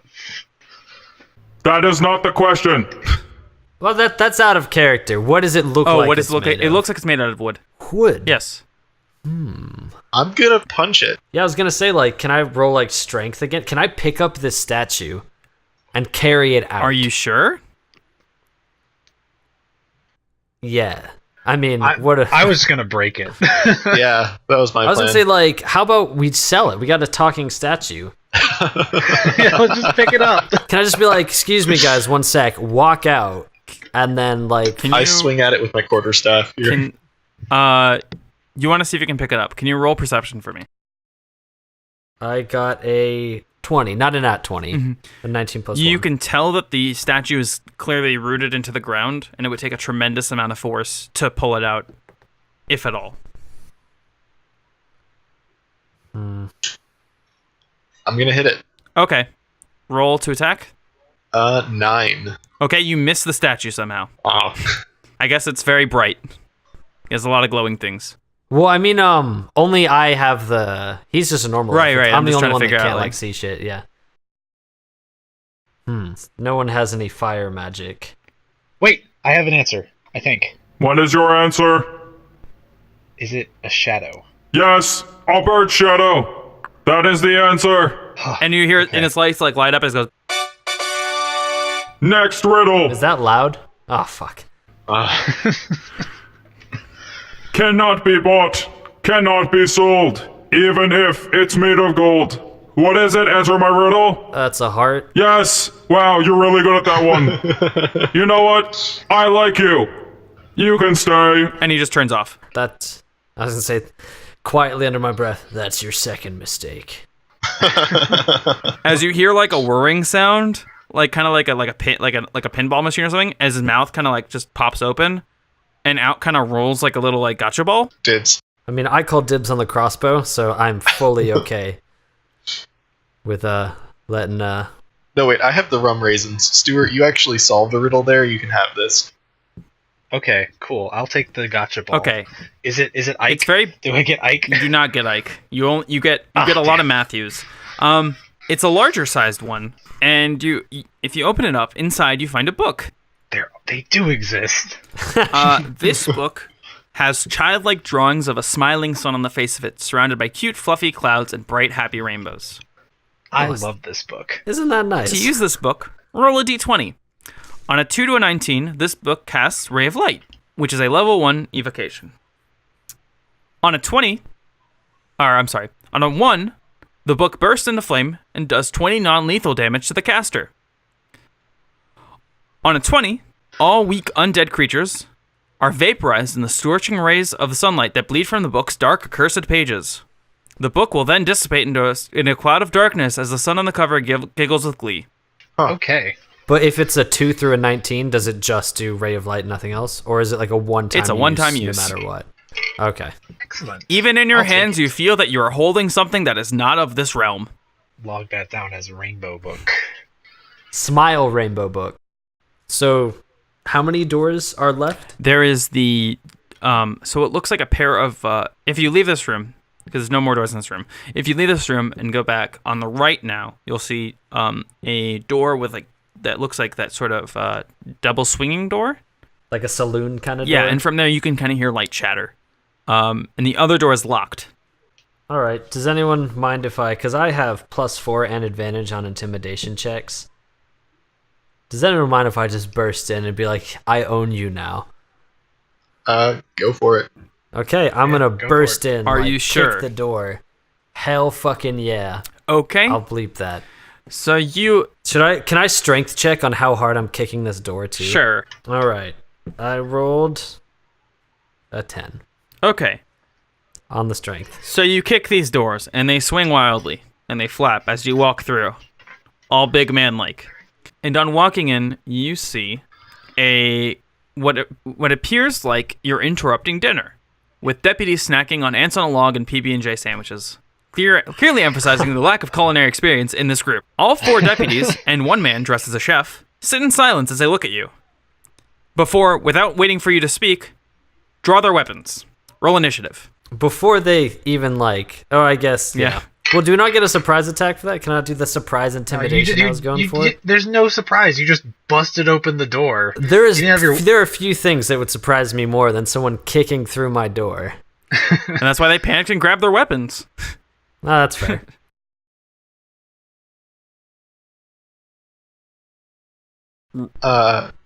Peleus rolled a 13. I got a nat 1. Ooh. So you also hurt your leg. So what that means is that this round you skip. I skipped the first turn? Okay. I got a 16. Okay. And Warncke?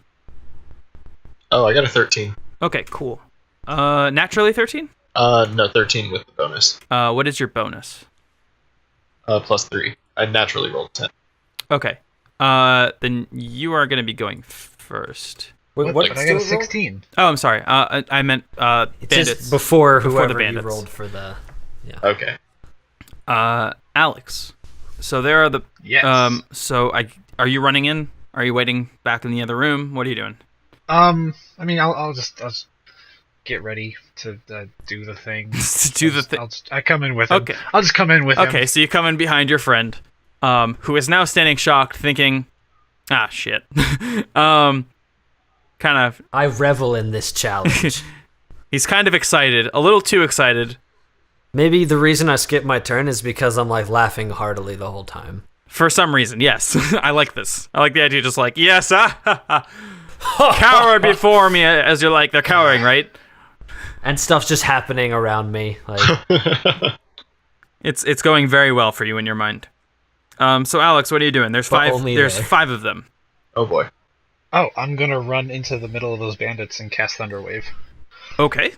Can you describe what? I'll run into towards them and cast Thunderwave. Okay. What is? Can you describe Thunderwave to us? What does it do? Give me one. Yes, it's a shockwave that does 10. Has a 10-foot radius. It does. I believe it does 2d8 damage and then pushes them 10 feet. Okay. Isn't there can you do a saving throw to take half of that or something? Yeah. Yes. It What's the saving throw? My saving throw. Spell save DC is 12. Okay. So and the reason, what kind of stat? Because I'm gonna have to save this too. Oh yeah. Which what is fine. Is it Dex, Con, Wiz? I think it's a Dexterity check. I'm trying to find it right now. What's it called? Thunderwave? Thunderwave, yeah. A wave of thunderous force sweeps out from you. Each creature in a 15-foot cube originating from you must make a Constitution saving throw. Okay. On a failed save, a creature takes 2d8 thunder damage and is pushed 10 feet away from you. On a successful save, takes half as much and isn't pushed. Unlike small objects are pushed away. And they have to beat a 12? Yes, it is a 12 Constitution. Okay, I'll just roll for all of them at once, and they all failed. So... All right, so I did 10 damage. 10 thunder damage. Okay. And they all got pushed 10 feet. And let's see if I managed to avoid it. I rolled a 22.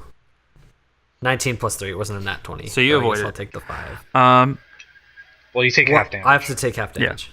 Yeah. So you take 5 damage. Yeah. So 2 of them are pretty close to dead, and the other 3 are not doing too great.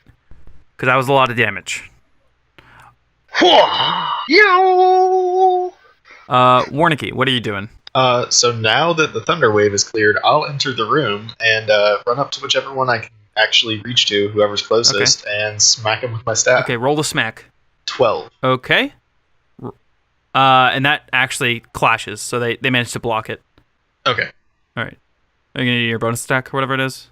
I think I have to actually land my my first attack. Oh, okay. Then it's going to be the bandit's turn, and they are not too happy with Alex. So there's going to be the one that you ran towards, Warncke. He's still with you. But the other 4 are all going to rush Stewart.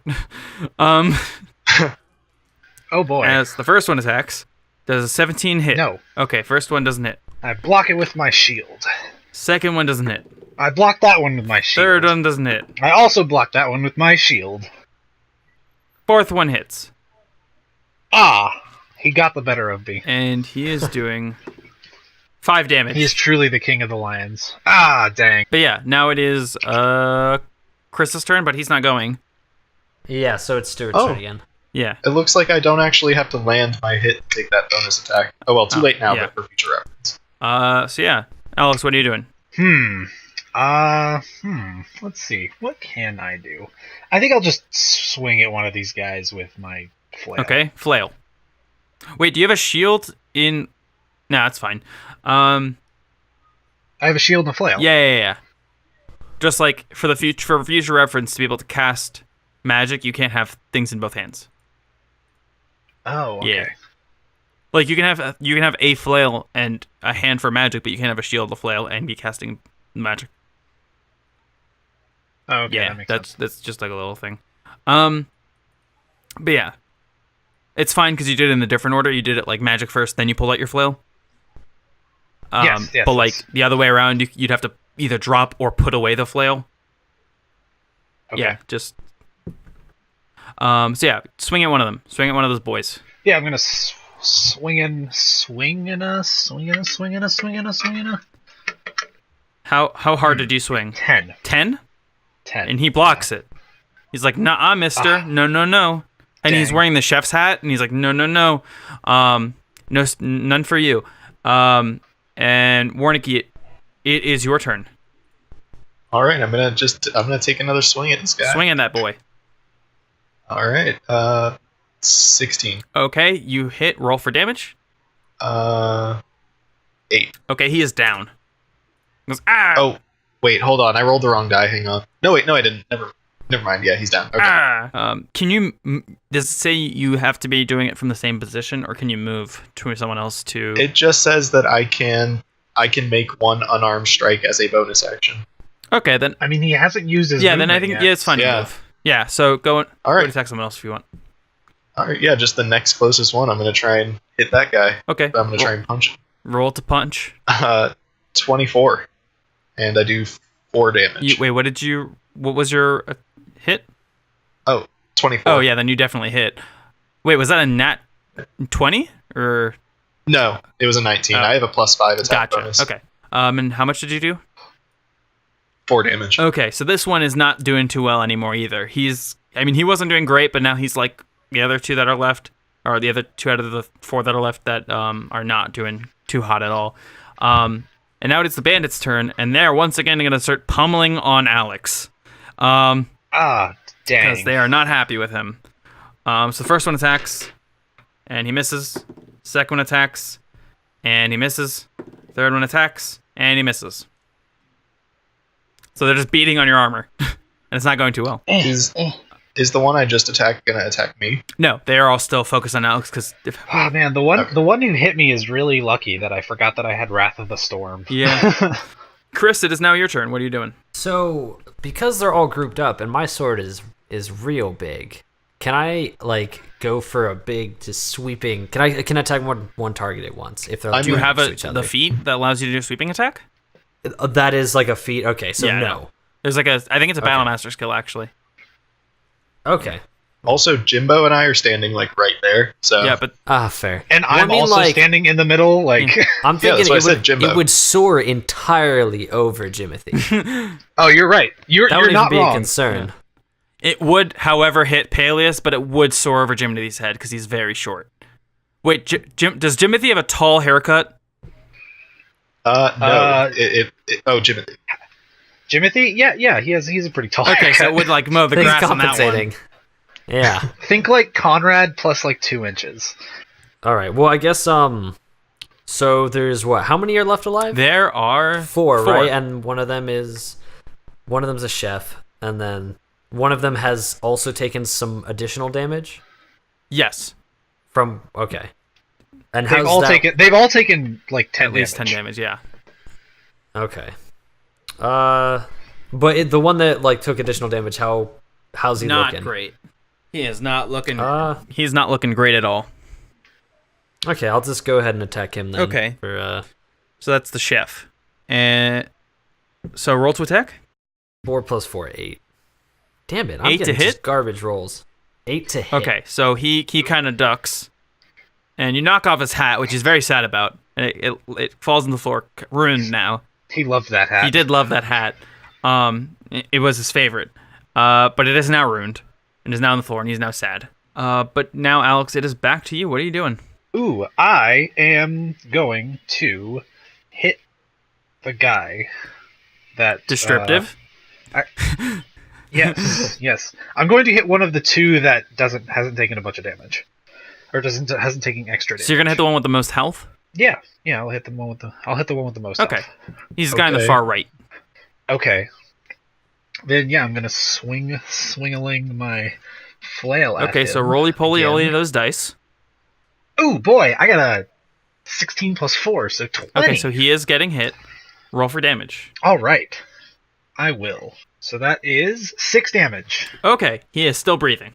Dang. Just barely. Warncke, what are you doing? All right, so I'm gonna hit that guy with my staff. Which one? The one I was just hitting, who's still not dead. Okay, go for it. I get an 18 on the attack roll. You hit. Roll for damage. 6. Okay, he's down. He's just bam down. All right, so who's next closest to me to punch? There's 2 guys that were not looking great from the start after the explosion of energy. They're next to you, and there's a guy at the end that Stewart is focusing on. All right, I'll go for one of those guys who was hurt in the original explosion. Okay. 8. So, no, yeah. he blocks it. He's like, I'm not dying today. For some reason, he's very dramatic. Even though the other 2 people have not been killed, they've just been kind of whacked to death, or whacked unconscious. If you really want to think about it, like, well, you're not stabbing them. You're just kind of smacking them in the face until they stop moving. Oh yeah, I guess I would be doing non-lethal. Huh? Yeah, I mean, unless you're like specifically saying lethal damage, usually you're doing non-lethal in D&D. Oh really? Unless is it? I thought it was the opposite. I thought it was the other way around, yeah. Yeah, I'm pretty sure it's the opposite. The way I think about it is that, like, if you're not punching a hole in someone's head or you're cutting someone into pieces or something, it's like, you can usually just leave people alive. I guess since, like, Warncke's using blunt damage... Yeah, I'm, like, punching people and smacking them with the staff. It makes sense for me, I guess, but I was going to opt for trying to do non-lethal anyway, because, monk. Okay. Whatever. Yeah, so we could say, but like I feel like me and Stewart Dude, should have to you blew up the head of a dog. Yeah, no, that's yeah, but that was a dog. Yeah. Like, who cares? Oh my god. Should we just call you the dog killers? Oh god, no. Puppy punchers. Yes. Okay. The new D&D experience coming to you. I'm gonna remember that one. There goes old Peleus puppy puncher Nilo. Lover of all things except dogs. But yeah, for Alex and Chris, or Stewart and Chris, you guys have to, I guess, specify if it's like you're not trying to kill someone, unless you want me to like consider that from now on. Do you guys want me to assume you're just killing them? Yeah. I'm unless we specify non-lethal. Okay. Yeah, I always was under the assumption that like monks as their thing could do non-lethal since they were like super. I mean anyone can do. It's not a requirement. Anyone can do non-lethal, really. It's just you're just like saying you're not trying to like you're not confirming the kill at the end. You're just like, they're down, they're fine. Not twisting the blade. Mm-hmm. You'll hack off a limb, but you're like, it'll be fine. I forgot where we were. Whose turn is it? I just went, so. Okay. So it's the bandits. It is the bandits' turn, yes. The deputies. And Stewart, guess what time it is? Attack. Yeah, time to hit your shield. Oh no. So the first one, nat 20s. Oh. The way that nat 20s work in this game is that you do a full die of damage plus whatever you roll. So you're always doing more than what you would be able to roll normally. Because I hate when you just roll and double it. I feel like that will give you sometimes like, oh yeah, and I rolled and I got a 1, and I'm doing 2 damage. And it's like the weakest thing I ever did. I think this makes it more exciting overall. So he is doing 9 damage. Oh man, I am fucking dead then. You're down? Oh. I had 5 Oh health. God, I'm so sorry. I started with 9 health. Like, wait, didn't you rest? A rest. Yeah, my max health is 9 health because I'm level 1. That's true. He does have high AC. He does have high AC anyway, so usually he's not getting high AC. Yeah. Okay. Yeah. So can I go for a trade here? What do you mean? Because I have an ability called Wrath of the Storm, which when someone does damage to me, I can then do 2d8 thunder damage to them if they're within 5 feet of me and I can see them. Yes, you can trade. And do you also because you're at 0? That's when we do the saving throws or whatever. Well, that'll be on his turn. Come back. That'll be. Yeah. Well, I mean, it happens at the same time. Oh yeah. But you'll also it'll kind of zap from your his body unconscious the body. way I think of it is his body's releasing an electrical surge. Yeah. I think it just still count even though he's getting that's what hit. I'm saying. What does it do? At first level, you can thunderously rebuke attackers. When a creature within 5 feet of you hits you with an attack, you can use your reaction to cause the creature to make a dexterity saving throw. Okay. And what did it beat? So, it has to beat a 12. Okay, he beats it. Okay, and so it does 2d8 damage, and then I guess he takes half of that then. So he takes 1 damage. Oh man. Okay, so he's just barely alive. It's like a little lightning static shock. One lightning damage. So he gets bezazzled, and he's like, "Ow, that hurts." Yep, and then I'm fucking down. I mean, you did a lot of good work considering you just rushed in and just thunder slammed everything. You were just like, boom. That's true. Could really use your help over here, Ernest. Well, I mean, I guess it's my turn. Wait, no, there are still 2 more bandits. Oh shit. Oh no. So the other 2 then go to start hitting Warncke because he's the next closest person that's hurt people. That's a fair point. The first one hits. I have just been hopping around the room punching them The first one hits and does 5 damage. Ugh. How much health do you have? I have 4. Remaining or? Yeah, 4 left. Okay. The next one also moves over to you. Does an 18 hit? Yep. You're down. Good. So sorry. Excellent. So there's 2 of them left. 3. Right? 3 of them. Okay. Have they all gone? Yes, it is your turn now, Chris. Okay, it's my turn. Okay. So I really like this scene because the one person who really caused this all to happen is the only one who has not paid for it yet. So I'm thinking here. I tried really hard to say it. This, I think, fits in character what I'm about to describe, right? Yeah. I'm gonna say, because this is a callback. Good job, everybody. We got him. So all the deputies. Roll persuasion To make them think that I've been here the whole time. Okay. And I got a nat 20. Okay, so they immediately be like, "Oh yeah, thanks, good job." No way. No way. Warncke and Stewart, can you roll a death save for me? Yeah. It's just we have to roll over 10 on 20, right? And that counts as a success. 18. I rolled a 9. Okay, so you have 1 death. Fail. You have one failure and you have 1 success. Yeah. So Chris, what are you doing now? Clock is ticking. Okay, we're bleeding out. All of these guys are so these are just the deputies, right? They're not like the sheriff. Yeah, there's still 3 of them, but yes, they're all deputies. Okay, so I'm just gonna say, I'll take care of these guys, and drag them out of the room, like out of the danger. Okay. That's kind of, I'm trying for like a diplomatic disengage to get us all out of combat.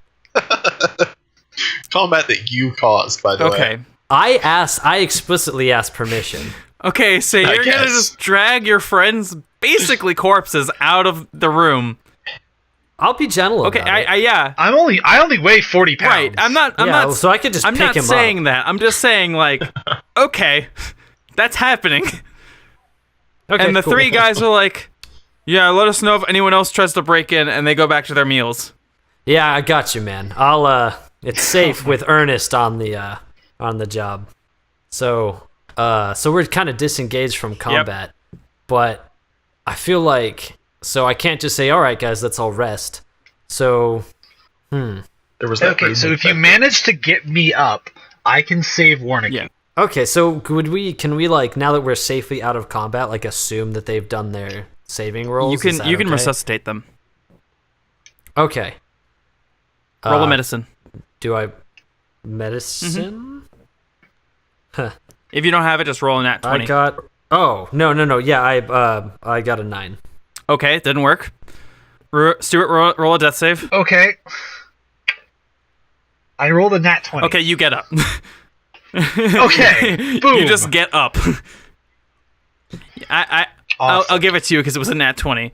I think doesn't that actually happen? No, it's if you usually roll a it's nat just 20? a success. Isn't it an autosave? As far as I can tell, just a regular success. Okay, so I'm gonna walk over to Warncke and use my spare the dying Okay. cantrip on him, so he's at 1 now. Okay, so you're both at 1 health. What are you doing?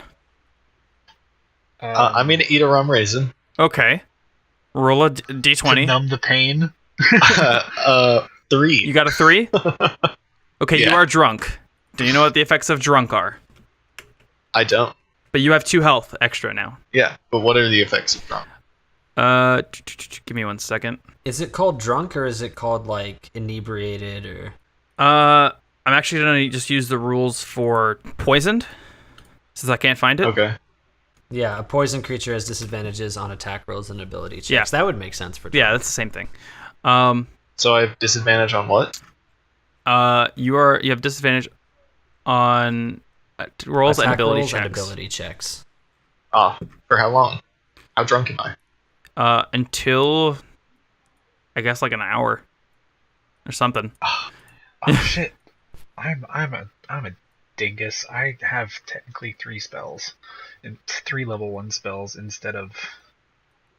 Yeah, I'm sure you have a healing spell you could use. That'd be wonderful. So for my. Are you level not that 1 kind of spells, cleric? I'm a Thunder Domain cleric, so what I get, or a Tempest Domain cleric, so what I get from that at first level is Fog Cloud and Thunderwave. However, I think that Did you take any cleric spells? those are the only 2 spells that I have right now. You don't get any Probably natural no. Those are the 2 natural cleric spells. But I actually, since I have a +2 to Wisdom and then plus my I technically should at level 1. I should have 3 level 1 spells. Okay. I just grab a third one, which I'm gonna grab a healing spell because I wanted to do that, but I was like, I don't know how to do that because this is the first time I've ever made a cleric. Yeah. So There is cure wounds. A creature you touch regains a number of Okay. hit points equal to 1d8 your spellcasting ability modifier. okay, so then I have cure wounds. Okay. So, are you casting on yourself or Warncke? Yeah, I'm gonna cast it on myself. Okay. Because absolutely. Wait, how much did you say it was? 1d8 Plus your ability modifier. Oh, 6 plus wisdom, Yep. I assume. So 8. Okay, so you get 8 health back. I'm at full health now. Okay, cool. Warncke, you watch Hey, buddy. you wanna spare one of those spells? Oh, I've now used both my spell slots. I used No, the you're Thunder lying. Wave. I You're used lying. the Thunder Wave and then the Cure Wounds. So, hey, I fucking saved you from death. I mean, I saved both of you from death. To be ostensibly. fair, That I I tried maybe saving caused. you from death. It didn't work, so I think I deserve a spell. So, I'm gonna sneak. I'm gonna like. You keep could my always eat more of crossbow those around- raisins because you are technically drunk now. It can't get any worse. Is that He true? could get more drunk. For longer. No, there's really. Yeah. Would it be for longer, or So- would it? would I be okay? Yeah. You'll have to make some rolls, but it won't be drunkenness. We'll probably be able to take those 3 guys. Like, we should probably kill those. So I guys. rolled 19 on the save for not getting drunk on this second raisin. Okay, so you get back 2 health. All right, so I'm at 5, and we're down 2 more raisins. Yeah. All right. Are you gonna take another raisin? Yes. I'm keeping tally. There's 6 more rum raisins. Okay. You know what? I'm gonna eat another raisin. Okay, roll for raisin. 8. Okay. You're just slowly getting drunker and drunker and drunker. Well, this is the only other one I failed, I think. So yeah, you're twice drunk. Okay. So now I'm just drunk for 2 hours? You are drunk for 2 hours right now. Those are some dang good raisins. I know, right? I think so. I'm getting fucked up on these raisins. You guys want to get drunk tonight? Yes. In real life? Yeah. Yeah, sure. After we finish this up, sure. But yeah, are you gonna need another raisin, Warncke? No, I will live with this health. Okay, so you have 7 health. Yes. So were we saying that we want to go back in and deal with those guys, or? I'm down. Something else that was kind of mentioned. So with Thunderwave, if there's anyone else in this fort, they absolutely heard everything that went down. Oh yeah. There's no hiding what just happened. Thunderwave is like a sound that can be heard like within 300 feet or something. It's cacophonous. Yeah. Excellent. I mean, you probably still have some time before they show up. It has only been about a minute. Let's go get these guys. Can we, if just little DM, if we were to jump back in on them, could we get a surprise attack? Well, could Chris, if he just strolled back in? If Chris does by himself, if I just walk in. If you guys join... Wait. I have an idea. Okay. I'm going to use my thaumaturgy to open the door. What's your aim with that? To get them to lure them outside, and then we get to jump on them. They think I'm their ally. I know. I rolled a nat 20. I could guys, there's... No. Here's what I'm saying, is that, or we could always just completely avoid these assholes and find the guy that we're trying to kill.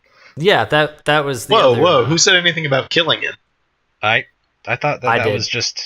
He's shot so many people in the face. Yeah, but because he's old. His crime is being old. He's a danger. Talos is not a merciful god. We're not killing him. Orgoloth is neither a merciful god nor a god. No, we're not. Yet. Adam and I have already seen how this goes down. Not well. I mean, Alright, so are we going to just kind of skip by these guys and... Yeah. Sure. Just keep going up? Yeah, let's just skirt by these guys. I have lost my spell slots, so... Okay. So, the only room you have not gone into is that locked room. Well, there's no way we're getting in there, quietly. Can thaumaturgy do anything with locks? No, thaumaturgy specifically states that you can open and close unlocked doors. Okay. Can we tell, obviously it locked, but is there any way we can kind of guess what's behind it? No. What is this a door to? It just looks like a normal wooden door. Okay, so what I'm getting, can I walk in and be like, guys, I'm not saying I'm doing this, I'm saying this is my plan. Walk into that room with the other guys and be like, I lost my key, does anyone have a spare? You can try it, sure. I can try it? Okay. Should I try that? Sure, why not? Because it seems like our options are get a key from them or kill them and take the key off of their corpse. Okay, so what I'm gonna do is, while you do that, I'm gonna wait and ready. If any of them walk out with you, I want to be ready to punch them. Prepare now. Okay, cool. Yeah, I'm just. I'm gonna prepare a sneak attack on the other side of the door as well. Yeah. Okay, so I'm just gonna kind of stroll in and be like, guys, I left my key somewhere. I don't know, maybe dropped it on the floor during the tussle. Does anyone see a key around? Can I borrow someone's? Key for what? One of them says. He looks up from his suit. No, for the door. We have one locked door in this compound. What kind of key you think I'm talking about? You mean the boss's door? We don't got a key for that. Well, and he goes back to eating. He didn't.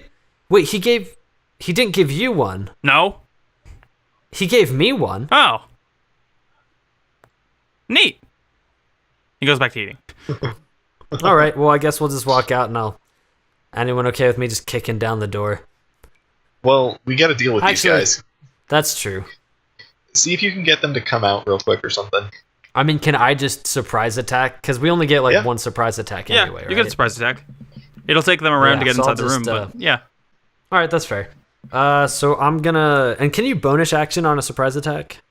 Yes. Okay. Well, in that case, yeah, I'll surprise the chef. The chef's dead.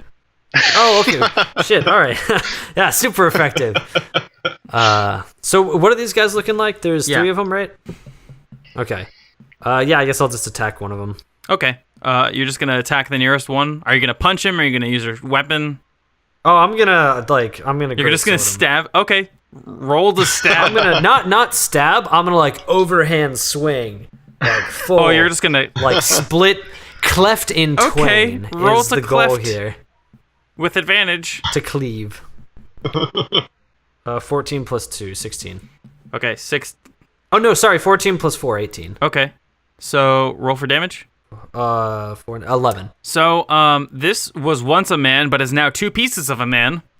And also, there's 2 pieces of what was once a table. In front of him. Nice. As the guy that was sitting next to him goes, "Holy shit!"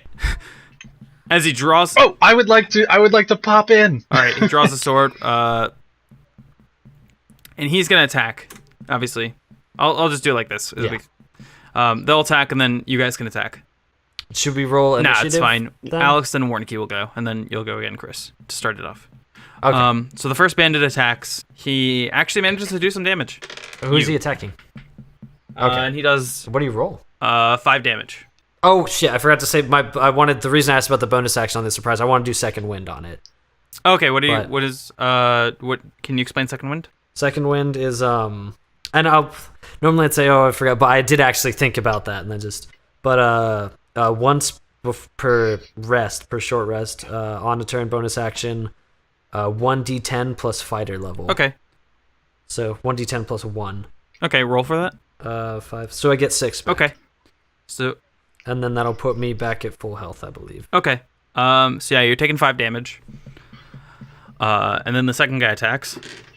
And he misses. Clings against your armor. Okay. Alex, what are you doing? I'm going to run in and swing at the guy that didn't just hit Chris. Or didn't just attack Chris. The guy that missed? Okay. Yeah. And he's going to look as you're running, and just like, ah! And he's going to be like, wait, aren't you dead? and then I'm gonna scream, I'm a ghost! Roll to attack you, ghost man. Okay, let's see. Give me something good. 13 plus 4, 17. It hits. Roll for damage. Alright. 6 damage. Now he's a ghost! Bam! And I fucking, knock his block off. Literally. Well, actually, that's not true. I probably can't reach his block, so I slap him right in the nuts. Oh, Jesus. Oh, well, he's dead. Warncke. It's not really personal, it's just that's what I can reach. Okay. Nothing personnel. Warncke, it's your turn. What are you doing? So there's one guy left, right? Okay, I'm gonna run in and smack him with my stick. Okay, smack that man with your stick. 19. Hit him with your hard wooden shaft. Yes, you hit him with your hard wooden shaft. 8 damage. Okay, he's dead. Or he's knocked down. Yeah. And he's not getting back up again. The other 2, just to be clear, are completely fucking dead. Yes. There's 3 people that are unconscious, I believe, because Warncke's the one who hit them. The other 2 are dead because you guys killed them. Yeah. As far as I remember. Okay, cool. So do we just kind of want to search everyone, probably? Yeah. You find, in the room, you don't find much. You find some, simple weapons. Nothing really exciting. Just, swords. And you find 60 gold on their bodies. And on one of the tables, you notice a very peculiar-looking tankard. Do we want to, roll investigation or arcana or something on that? Can I don't know. Yeah, you can inspect it or roll knowledge history or something. Okay. What does anyone have any bonuses to any of those things? I have knowledge history. Okay. Roll knowledge history. Well, there we go. That is a +1, so 13. Okay. Upon seeing it, you can pretty much recognize this. That the stone-carved tankard is known as the Lodestone Tankard. It was apparently created for dwarven drinking games and gnome pranks. This tankard holds up to 1 pint. It weighs only 1 pound when empty, but when it's full, it weighs 50 pounds. Oh, that's... Ooh. Dude, hold it over a dude and then just fill it up and drop it on him. Yeah, that's what I was thinking. Yeah, pranks. Just a prank, bro. I feel like that's pretty befitting of a halfling. So I support. Is that racist? Oh God.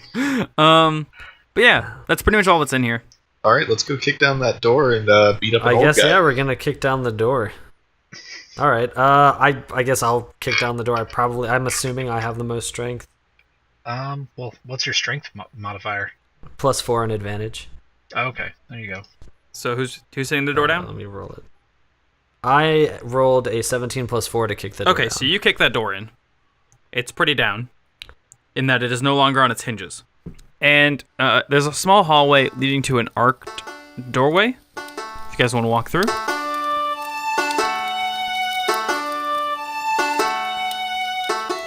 And as you walk in, you see the sheriff sitting in a rocking chair with a fireplace in the background. In his hands, he's holding his crossbow.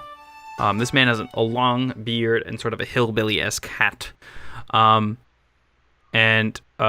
As he's walking in, he kind of jumps in his rocking chair and accidentally pulls the trigger on his crossbow, shooting and nailing one of his 2 guards to the wall. Not just hitting him, nailing him to the wall. Dang nabbit, y'all scared the jam out of my biscuits. Don't y'all know how to knock? Well, no. Well, he knocked very well. I'm really good at knocking. All right, I suppose that's fair, as he says as he reloads his crossbow. My pals call me Sheriff Teddy. What can I do for you boys? Well, could you not reload that crossbow Can't first? do that, son. Gotta protect the town. Could be bandits around. So I'm gonna say better. How about you give me that crossbow? But then... And I say it very, very threateningly. But then how will I protect the town? I'm going to protect the town now. What's your name, feller? Ernest. Is this just like Alzheimer's Lance? Roll for deception. Oh yeah, I guess you do have to deceive every single time you say your name at this 15 point. +2. Well, nice to meet you, Ernest, but I don't know you too well. I don't mention the whole part about being 2 dwarves in a trench coat. I'm playing it safe here. You seem like a regular fella, but I wouldn't feel very comfortable. I've been the sheriff of this dang here town for about 10 years. What's to say that what if I give you the crossbow, you ain't gonna turn and use it on them poor old innocents? Well, to be fair, that's kind of what you've been doing. What you talking about, boy? Look at your guard. What about him? You've nailed him to a wall. No, he's not. He's standing right That's there. not And he normal. points to the other guard in the room, who's just standing there. But what about the other one? What? Jim? Looks over. Yeah, the one nailed to a wall. He's fine. Is Jim like crying out in agony or anything? Like, No, he's dead. He's probably He's dead. crying, but it's pretty quiet. Jim, are you okay? I'm fine. All right, so Jim's fine. As Jim kind of falls asleep, but you're not sure he'll ever wake up from that sleep. As the sheriff goes back to his rockin', he says, "Now, well, we live in a kind of rural part of the country, and I don't want to I want to make sure that my people are safe. You know, I don't want to just hand this willy nilly to some stranger. You know, maybe. Tell you what, if you can find me someone in town that's a replacement, I'll consider it." Okay, I have a plan. Okay. Okay, I will find you a replacement, and we should walk out, and then we should draw a mustache on... I'm assuming, do either of your characters have facial hair? Mine does not. No, he does not. Okay, let us draw a mustache on one of you, and then we're gonna portray you as the strong and silent type, and I'm gonna do all the talking. Yeah? Okay. Right? One of you guys want to be like, "I'll be the new sheriff," and then I'll be like, this is the new sheriff. He's Yeah, here, put a mustache he's a on good friend me. of mine. I got this. Okay, so should we just like draw What like are you using to draw this mustache? a bit of charcoal that I'm sure has got to be around? Do you have a bit of charcoal? I walk downstairs to There's that lots of blood kitchen. in the other room. Yeah, but are you a redhead? I'm trying to sell this. Oh no, I've got black hair, but I mean dried on blood. It might. Well, don't talk so it doesn't like crinkle and like dissolve. Can we So look that's- around for some charcoal? Or like some dirt. Like I doubt these. If you don't remember earlier, I did describe them eating as peanut butter and jelly sandwiches and ants on a log. Oh, we'll put some peanut butter on my face. Hopefully he doesn't have a dog. Was there a dog in the room? No. Okay, all right, let's do it. All right, so peanut butter's going on my face. Yep. So you go back downstairs and you find a jar of peanut butter, and there's a little bit left in there, and you manage to, I guess, smear it on his face to create a very interesting looking beard. Sick. And I guess you just walk back up to the. But we should. Yeah. Okay. Yeah. All three of us, I guess, should just walk back up and be. Yeah. You walk back up the stairs, that little corridor stairwell thing, and you walk in, and Sheriff Teddy is once again sitting there, just kind of looking at the fireplace. Sheriff! And he jumps and he shoots the other card and he nails him to the wall. Oh, dang it, boy. Scare me again. My apologies, Sheriff, but I took And he reloads his crossbow. I was going to say, I want to whisper to these guys real quick, like, hey, the guards are dead. Like, you want to just rush him? I'm going to get close first. That was my plan, too. We should just kill this guy. He's very much a danger to society. No. He's got a ranged weapon. I like, Oh, wait, I got it. Jimothy's idea better. Guys, wait. So, as a halfling, I can hide behind somebody if they're a size larger or like you than can hop on my back. Who's your new friend? This is my pal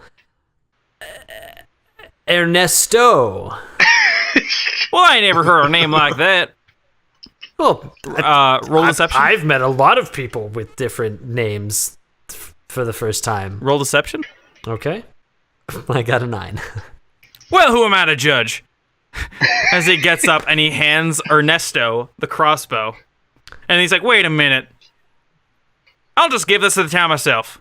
But we can give it to you at the ceremony. Okay, I want to, like, stab him. I want this No. He was about to say something, but are you going to stab him first? If he's going to say something, I'll like, kind of... I'm going to chuck my shield at him, Captain America style, right in the face. Wait, hold on. He's handing me the crossbow, right? Like it's like mostly. No, he said he's gonna not. He said he's gonna give it to us later. He's like, no, I'll give it to the town. That was what he's saying. Like he was gonna hand you the crossbow. Oh. And then he's like, nah. Plus, like, we've kind of hit a point of no return here in terms of killing. We're not gonna kill him. Don't kill him. Why? There's literally no reason to. He's just an old guy. Okay, we'll knock him out then. Do you want to listen to what he's going to say first? Yeah, let's listen to what he has to say. He's like, right, well, since I'm not going to need it anymore, since I'm retiring, since I only like being a sheriff, there's some knickknacks in my desk and stuff that you guys can just help yourselves to, some gold in there or whatever. Well, I'll see you back in town. And he starts walking down the stairs. I swing with my staff. What? Swing at what? I swing at old man with my staff. I thought you just said that you didn't want to kill him. I'm not gonna kill him. I'm knocking him out before you guys can kill him. Roll to attack. Roll to hit. 14. He should get advantage because it's a sneak attack and he has no idea. That's true. Roll with advantage. 22. Okay, so you whack him on the back of the head. Roll for damage. 4. So you hit him on the back of the head as he's walking down the stairs. Oh no. And he plummets down the stairs with a sickening series of crunches as the mangled corpse of the former sheriff now lies at the base of the stairs. Oh you monster. You're the monster. You did that. You absolutely just killed that man. We all have blood on our hands. You specifically have lots of dog blood. There's also a lot of blood on that crossbow now. There's a ton of blood on the crossbow. I think there was already plenty of blood, like at least metaphorical blood on that crossbow. Yeah, that's true. Is this crossbow like obviously cursed, or is it just a crossbow? I don't know. Fair. I'm gonna rummage through his stuff, I guess, after that. Yeah, that seems like the best course of action. Yeah. Oh my god. I'm saying we gotta cut our losses. Like, we fucking killed, like, 3 people. No, we killed 6 people. We killed 3 and knocked out 3 As you guys are arguing more. over this, you do hear, like, the firing of the crossbow bolt again, as it kind of shoots out into the room past your heads. Okay. Well, and past their heads. And you hear it hit something, and you hear, like, a yelp, which you can only assume came from one of the guards that might have still been alive on the walls. Oh my god. As... kind of in his death grips, he kind of was clutching the crossbow, and it kind of just pulls again. It might have a weak hair trigger of sorts, but you don't know for sure until you inspect it.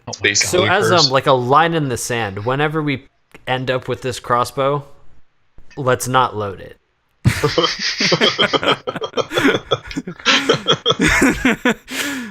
So you guys are going to check his writing desk, right? Yeah. Oh, yeah. I think. Okay. So you walk over to the desk. Or is everyone walking to the desk? Or is someone going to go downstairs? What are you doing? How about I'll go downstairs and check his mangled corpse? And then, I'll search that, but... Okay. So in the on his person you find 15 gold, but in the desk you find another 85, as well as a pair of pants. Ooh, dibs. Nice. No, wait, I want the pants. No, you can wear armor. These are called the pants lance. A pair of pants that can turn into a normal lance when taken off. You will be left without a pair of pants while using lance if that wasn't made clear. The pants also have a sick tribal lance design down the left thigh when in pants mode. Does anyone have proficiency with that's a martial weapon, I assume? I do. Not. Yeah, you do. Do you, Warncke? No, I don't. No. You also find a bottle of something called Gizmo's Good Juice. I immediately chug it. You monster. You gain 5 plus max HP. Nice. All right. Just permanent? Yep. Thank God, because I had real low. Are you meeting them back upstairs? What are you doing? What's the plan here? Are you going to continue looking through the office? I'm going to make a case for actually me taking the lance. Just 'cause... You can have it. Okay, cool. I'm probably just going to leave it in pants form and just kind of roll it up and not wear it for now. Yeah, because you have armor. Because it's also a two-handed weapon. Yeah. So you go back upstairs to get the pants? Yeah. Or maybe, I guess, is there really anything else in this room besides some just bleeding guards? So you go back upstairs to get the pants. And you hear this kind of...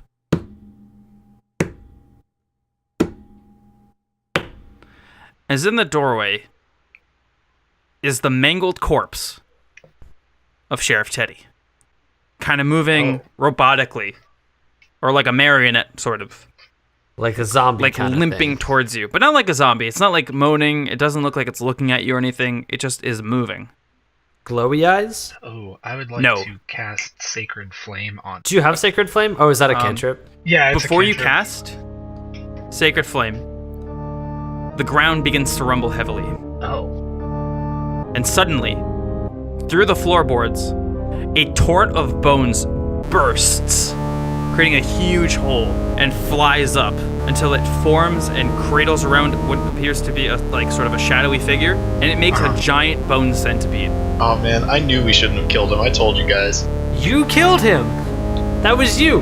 Yeah, but on accident. At the same time, as the centipede kind of roars, this bone centipede, from behind a bookshelf comes out a wiry, pale white man, bald and in heavy robes. Hello there, travelers! Hello.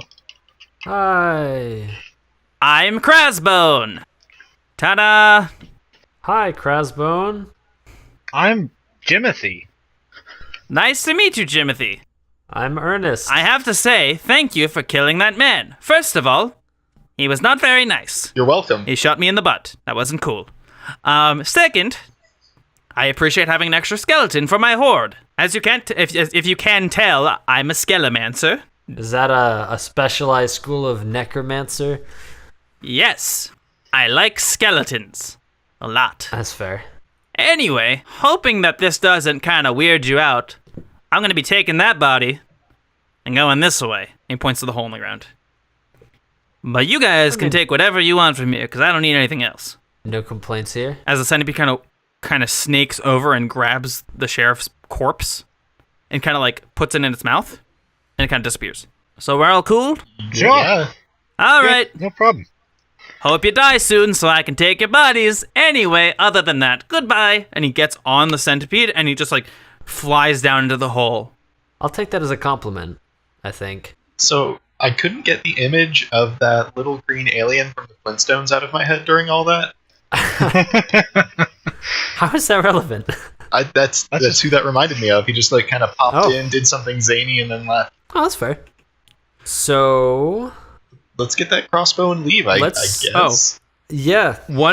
You find 2 more things in the writing desk, by the way. Okay. You find the Stones of Spar Speech. Okay. And you find a picture of the sheriff getting his badge for the first time. Aw. Does he look happy? He looks very happy. Aw, he's dead now. Wait, does anyone have perception? Can you roll it? 9. 19. Okay, so... plus 2, so 21. Stewart, you notice this. You look at the photo and you see kind of a blur, and you notice that his hand is around the handle of the crossbow, and it seems like there's a bolt that is just in the middle of being shot from the crossbow towards the crowd. Oh, man. I'm glad that's... So we've done a great service this day. Is there anything else you want to do in this town, or do you want to head back to the town? I'm good. Might as well take the crossbow. Okay, so you take the crossbow with you, and you head back to town. And Rebecca, who saw you off earlier... Well, actually, real quick, I guess on the way to the town, without loading it, can I fiddle with this crossbow and see if it's just a normal crossbow or if there's actually something wrong with the mechanism? Do you have Arcana? Arcana? It's +0. Okay, then no. Do you have investigation? Should I roll for it? I have 0. I have perception, but that probably doesn't count. I mean, you can still roll those things if you don't have a bonus. I just don't have a good chance of them. Yeah. Yeah, you can try rolling it. So should I roll Arcana or Investigation? What are you trying to figure out? All I want to know is if there's something wrong with the mechanism. Okay, so roll Investigation. Like, is it like a fucked... Like, would I be able to use it as just a crossbow? Okay, roll Investigation. I rolled an 18. Okay, it is a heavy crossbow, and the mechanism seems to be working fine. Okay. It doesn't look like it's any weaker or any stronger than any other sort of average crossbow trigger. It has like some very like decorative symbols on it though, like it's like carved and stuff. It's clearly important. Okay, that is all I need to know. Okay, but other than that, you kind of head back into town, and Rebecca like runs up to you and she's like, "Did you guys do it? Did you guys get him to stop?" Well. Yes. In a sense, yes. Yes, we did. But unfortunately, your crossbow was destroyed as I'm holding it behind my back. Roll Deception. 12. Oh no, and she looks very distraught as you lie to this poor woman. That works? Yeah. That works though. That she believed me ostensibly. Mm-hmm. All right. Yeah, okay, whatever. Well, I mean, I guess we'll use the money that we're going to get from this to buy a new crossbow. Sorry, I kind of can't give you the reward anymore. Oh, that's okay. I had already turned it down for us as a unit. Had you done that? Oh, yeah. No one disputed it. Oh. We weren't getting money for this. Well, we got a crossbow. That was out of character. I didn't say that out. You know, I did say that out loud. Whatever. Wait, you say it out loud? I sprint away. Wait, what? Sprinting. Bye! Okay, so you do this. Warncke, Stewart, you are left with this woman who is, her jaw is open, like wide open. Like he just admitted that you stole. Are you guys coming? I'm just gonna leave. Like, I don't care. I'm just gonna leave. And so our heroes leave the town. The crowds seem to throw glass bottles at their cart, now puncturing holes into the wooden wagon cover, the cloth wagon cover. As they are now They love hated. us. They're giving us free booze. We can never come back here. That's fine. It was a shitty town anyway. Oh, and we got that sweet mug. Oh, we got the mug too, and the pants lance. Yeah, we're fine. I think we did all right.